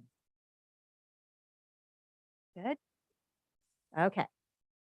So there's one more thing that we have to talk about when it comes to the test. I told you for the test, you're going to be great. You're going to get a care plan with 3 skills on it, like this. You get a care plan with 3 skills. And you have to do those skills in order, right? I also told you that they're going to grade you on hand washing separately, right? Separate checklists. So 3 skills plus hand washing. Now there's one more thing that you're graded on for the state exam that they aren't going to tell you about. And that's indirect care. So they tell you about the 3 skills. They don't tell you about hand washing because they're going to grade both when and how you wash your hands. If I tell you go wash your hands, I can't grade when. Okay, good. Okay, indirect care is the last thing they're going to grade you on. And this is a little harder for me to explain. It's easier for me to demonstrate. So I'm going to pick on you because I pick on the person there. I don't want you to take anything I say or do personally over the next couple of minutes. Okay, just be cooperative, but don't take anything personally. All right. So if I were to do a skill, and we're just going to simulate a skill. If I were to do a skill on a patient, the way that I do that skill is actually going to be graded under indirect care. So think of this as bedside manner. So I'm going to show you 2 CNAs. And I want you to pay attention to the differences between the 2 and then tell me which one you would want if you were the patient. Okay. So this is CNA number 1. Remember, be cooperative. Hey, Miss Jones, my name is Patty. I'm your CNA today. I need to get your vital signs. Is that all right?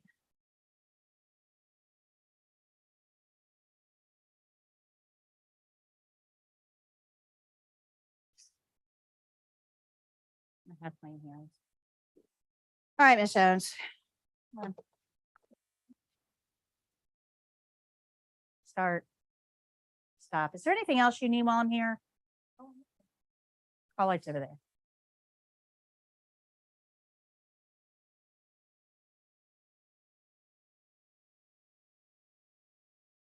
I have clean hands.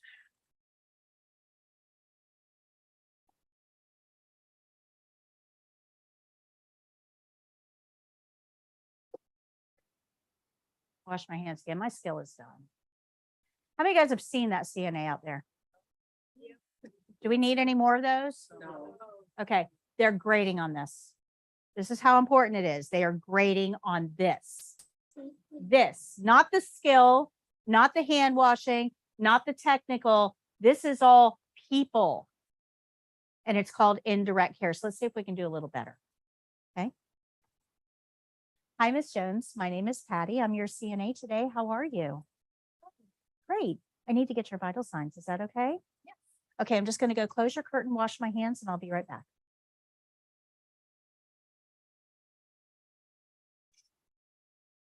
I have clean hands. All right, Miss Jones, can you place your left arm on the table for me? Thank you. This is going to take me about a minute, but I'll let you know when I'm done. Start. Stop. Thank you very much. Is there anything else I can get for you while I'm here? Are you comfortable? Would you like a magazine before I go?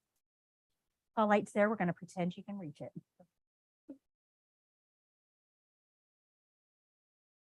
I'm going to open the curtain, wash my hands,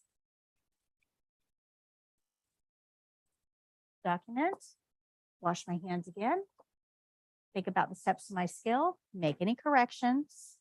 My skill is done. Which CNA would you want? Everybody wants the second one. I don't know why we still have CNA 1s out there. Nobody wants them. But we have to be careful not to get so caught up in the steps of the skill that we become CNA number 1.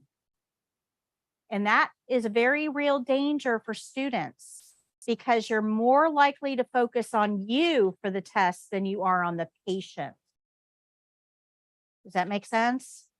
So that's where indirect care comes in. It's how we interact with our patients. It's a lot of small intangibles. So I want to talk about what makes CNA 2 different from CNA 1. Did you notice that when I approached the patient as CNA 1, I faced that way? I did not face the patient. Do you think that's important? Yeah, I'm telling my patient I don't care about her. But it's also important if she has any sort of hearing problem, or if the environment is loud and noisy, which it usually is in a clinical setting, she may need to see my lips to be able to understand what I'm saying. And if I'm facing away from her, there's going to be a communication breakdown here. What about my facial expression? Was that different? Yeah. What about my rate of speech? How quickly I talk? Did you notice CNA 1 just sped through everything? CNA 2 slowed down a little bit and made sure the patient understood what I was saying. What about the way I eye contact? Right? Remember that observation and reporting is half of our job. It's what makes us a CNA. If we're not looking at the patient, we are not observing anything. That means we're not doing half of our job. What about the way I walk? Was that different? How I sighed out loud all the time? I may not want to be here today. I may be having the worst day in the entire world. You would never know it. That's professionalism. My problems are my problems. It's not my job to make them yours. Right? So we have to be careful not to sigh out loud, not to give our patient the impression that we don't want to be there. That is all graded under indirect here. And it's a whole separate skill that you're graded on. A whole separate skill. So we have to understand how important that is. Now, for the test, you are going to be graded on hand washing at the beginning of the first skill and the end of the first skill. So when you get your care plan set, when you do this first skill, you're going to do your opening. Knock, knock, knock. Hi, Miss Jones. My name is Patti. I'm your CNA today. I'm here to feed you a snack. Is that okay? I'm going to go close the curtain, wash it. Although we don't close curtain for feeding. I'll get into that later. Wash my hands and I'll be right back. Right. So I'm going to physically go to the sink, turn on the water, wet my hands, get some soap, rub for 20 seconds, do my nails, rinse, dry, turn the water off. Then I'm going to feed the patient. Then I'm going to do my closing. Thank you very much, Miss Jones. Is there anything else I can get for you while I'm here? Would you like a magazine? Are you comfortable? Here's your call light. If you need anything, let me know. Open the curtain, and I'm going to go wash my hands. Turn the water on, wet my hands, get some soap, rub for 20 seconds, move to my nails, rinse, dry, turn the faucet off. After that skill is done, the evaluator is going to tell you you can simulate hand washing for the rest of the test. Simulate means say. So I would say, I'm washing my hands now. But it's a way of cutting the time down for the test. So they're not watching you wash your hands 6 or 7 times during the test. Good. Let me tell you a little bit about those RN evaluators. The evaluators are nurses that have a significant amount of experience. They've been nurses forever. Most of them are older. They don't want to be there. They want to be at home in their pools drinking their Mai Tais. And you are the only thing that is standing in their way. So if you are super slow and starting your skill over and over and because you can restart your skill if you need to, if you made a mistake and you're just off on the wrong foot and you need to regroup, you can start your skill. But if you're doing it over and over and over again, you are standing between them and their swimming pool.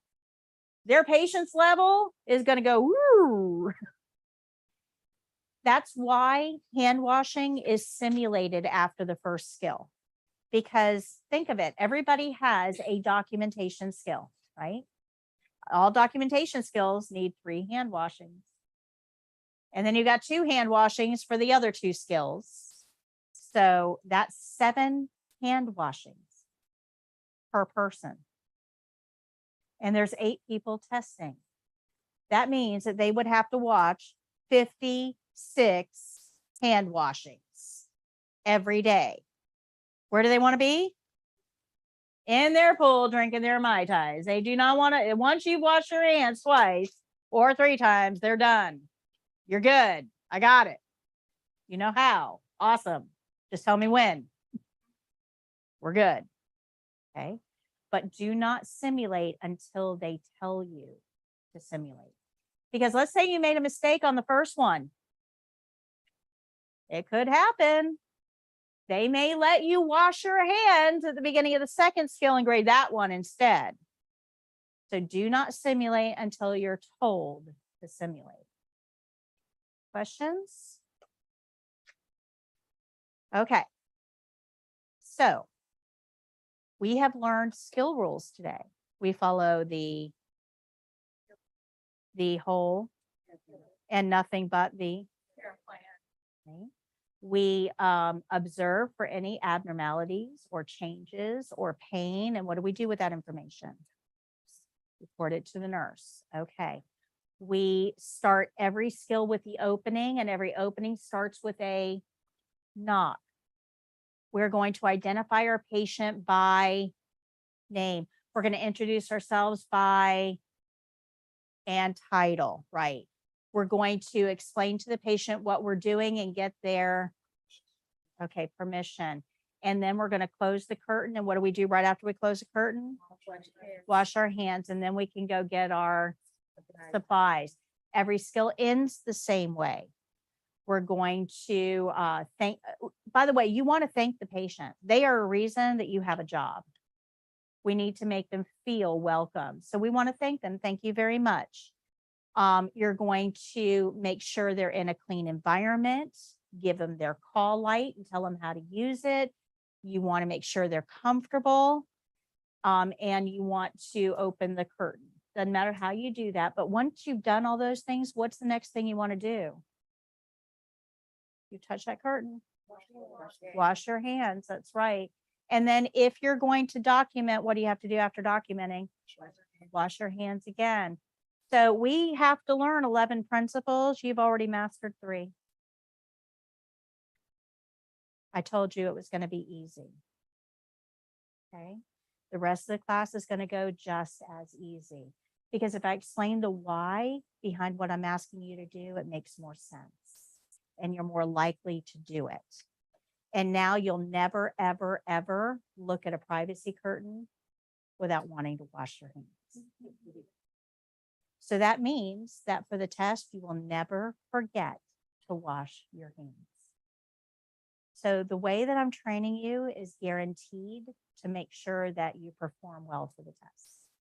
But more importantly, when I'm the body in the bed, don't forget to wash your hands. Right? So anybody have any questions on what we've gone over today? Have I gone too fast for anybody? Okay, we're actually a little bit early. I'm a little concerned. What did I forget?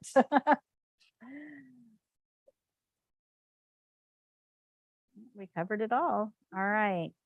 Oh, okay. No, there is something else I do need to talk to you about. So at the end of the skill, before you say my skill is done or my task is complete or whatever, that's when you can make corrections. And I can't stress this enough. Take the time to think about what you just did and go through the steps in your head. If you've memorized those gray boxes at the top of each skill, you should be able to kind of go through and see, did I do my opening? Did I do this? Did I do that? Did I do my closing? Yeah, I'm good. Okay, I'm good. But if you realize that you made a mistake, if you correct it before you end the skill, you'll get credit for it. But you don't have to wait until the end of the skill to correct something. If you realize halfway through you forgot to close privacy curtain, stop and do it. I'm going to go, oh, I forgot that I would have closed this before and close privacy curtain, but you've touched that curtain. What do you got to do? Wash your hands. Don't forget that. Don't forget that. But you can make corrections all the way through. But I definitely want you to stop at the end and think about your skill. Make sure that everything went okay.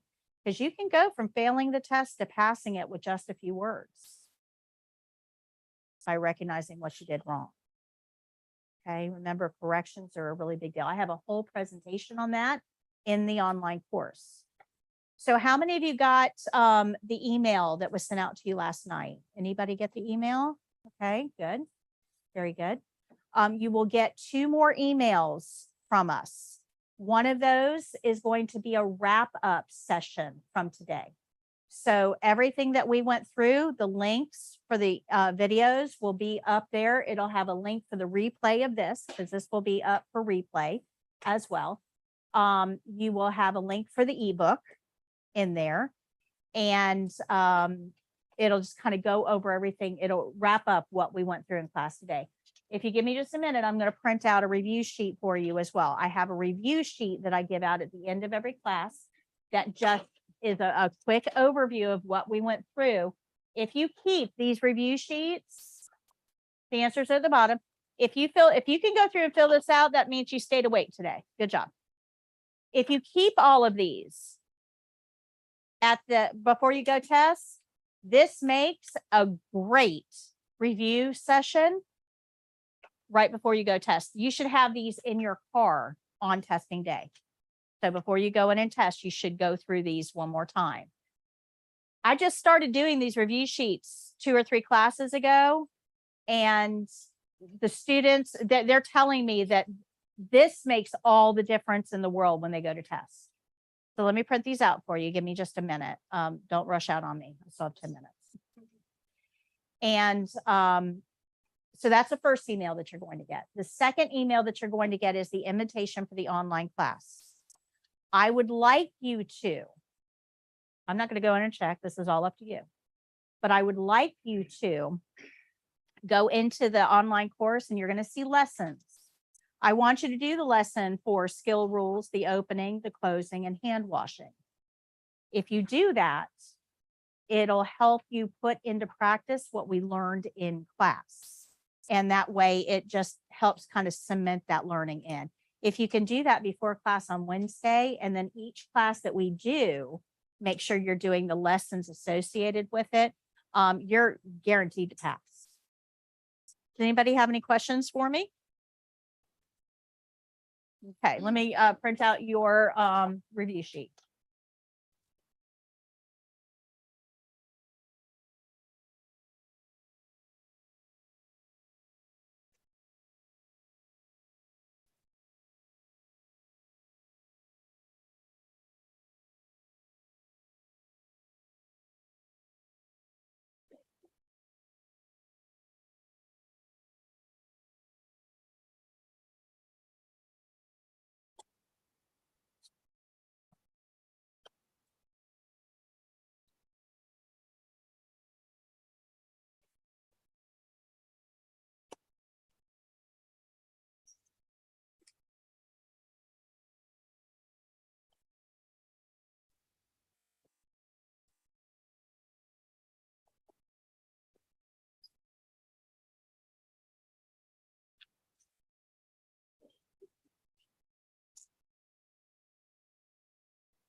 All right, so you're going to take all of the books and everything in front of you home. Those of you with blue books, please bring the blue book back on Wednesday. And I'll exchange it out for the yellow. Those of you with yellow books, they can go home and stay home. You'll bring them back on the very last day.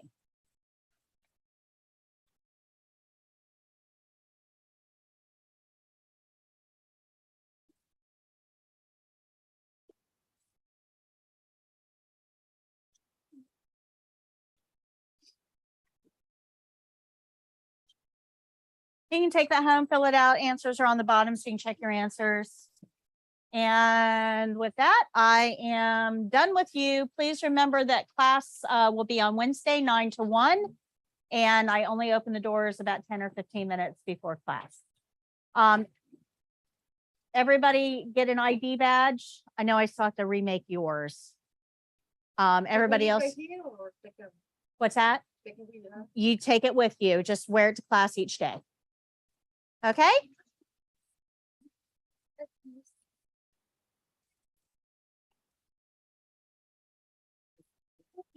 Thank you. See you Wednesday. Go ahead. Puerto Rican. Yeah. Me?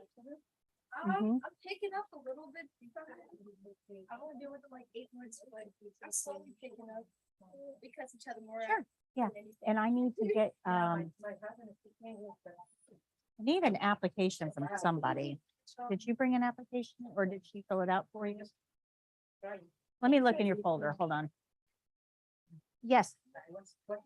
Yeah, go ahead. Yeah, it might take a language, so exactly. So I mean, it'd be so much easier if you were going from Spanish to say like. Oh, Portuguese or thank whatever you. language, But I've heard English is hard just because it's so different. Yeah. So Robinson, right? There we are. Okay. And I'm working in the hospital, so maybe I got considered. Okay, I do have, yep, I do have an application for you, so that's fine. Yeah, and she can come back. No problem. You understand that? LALL. Okay, all right. I'll get a new one made. You'll get it on Wednesday. Oh, yeah, thank you. Yep, yep. And actually bring it into me if you, yeah, that's fine. You can, well, yeah, I really need it because I've got to take it to the deposit. You're welcome. Yep, and Jacob, who's over there, will be happy to help you. It's black, red, royal, or I'll accept navy too. Okay. That's fine.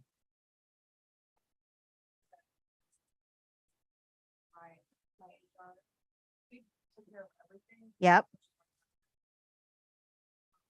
First she told me, like, oh, it's royal blue and hunter green. And then It on the used to be, paper- yeah. On the paper, it said, so you just said it's royal blue, red, black. And she's like, but she just told me it's green. When you just saw it,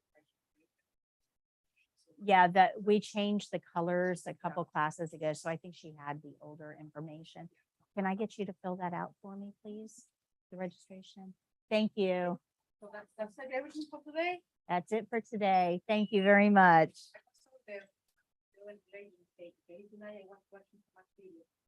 You know, I'm doing something. My first name was Spanish. Okay. You know, Yes. Yes. but I just everything on my own. But, you know, maybe it's more easy for us. You know why? Because I work in hospital. I'm part of cleaning, housekeeping, Okay. and I have a lot of CNAs and nurses. So they show me the things how to do it. Right. So hopefully I'm able to practice, you know, like okay, you do like a deep food rotation in mouth and how you brush the teeth. Yeah, you'll have to check with them as to what they'll allow you to do. You know, because you're a student. Yeah. So there's going to be a liability issue there. So you'll have to check with them. Usually they told me say whatever the CNAs need to do, you can do it. Okay. So I start practice. So they told me, say, just let me know when you start the class because I will start teaching you. Very good. So, Very good. you know, I try to learn everything. So usually for speaking, it's more hard for me. Just usually, you see, I try to answer something. It feels like You're going to do fine. I know learning a second language is difficult. I know. usually the people right there say my English is better than when they know me 3 years ago. I think your English is very good. You're doing Then I great. feel like a little nervous, and I say something, maybe I say wrong. You know, sometimes the word I can read right here. Mhm. You know, oh my God, I can read very good, but maybe you say something, just I let you know. You know, If you need me to explain it again, just let me know. all the information right here, maybe it's not for me, and I go to ask you. Usually, I have so many co-workers right there. They Good. try to teach me, and I say thank you for helping. Yeah, that it's good to have help. Yep. Very Alright, good. Thank you very much. You're welcome. Can I do this right now? If you don't mind. That's so fine. Yeah. We're gonna be the second. Very good. I'm just gonna wrap up with you two people here. And all right. So Susan took test in 2017, watching videos from here. I take my test Wednesday. So you must be retesting, Susan. Best of luck to you. Let us know how you do. We'd be happy to give you a shout out on Thursday for our live. And good morning. Afua says, does this apply to every state, the care plan? What's the name of the book that I need to purchase to follow this class and one of these classes? Okay. So Afua, our classes are Mondays and Wednesdays from 9 a.m. till 1 p.m. Eastern. Anybody can join from any state. It will not make you eligible to test in any state but Florida. Florida allows challengers, which is what we go over. But every other state will still require that you attend a CNA training program in order to be eligible to test. So you'd want to find out what the requirements are in your state. But in Florida, this is all that you need. And the book that you need to purchase is the CNA Skills Study Guide. It's this book. It's on my website, foryourcna.com. It's number 4, YOURCNA.com. Click on shop and it'll take you over to the shop and you can order the CNA Skills Study Guide. And let's see here. Looks like that's it for, I see a lot of hellos. Good morning, good evening. All right, guys. Well, that's going to be it for today. I'm going to go ahead and sign off and we'll see you on Wednesday for another classroom session. Join us on Thursday as well at 3 p.m. Eastern for a live question and answer session and mini lesson. Talk to you later. Happy caregiving. Bye.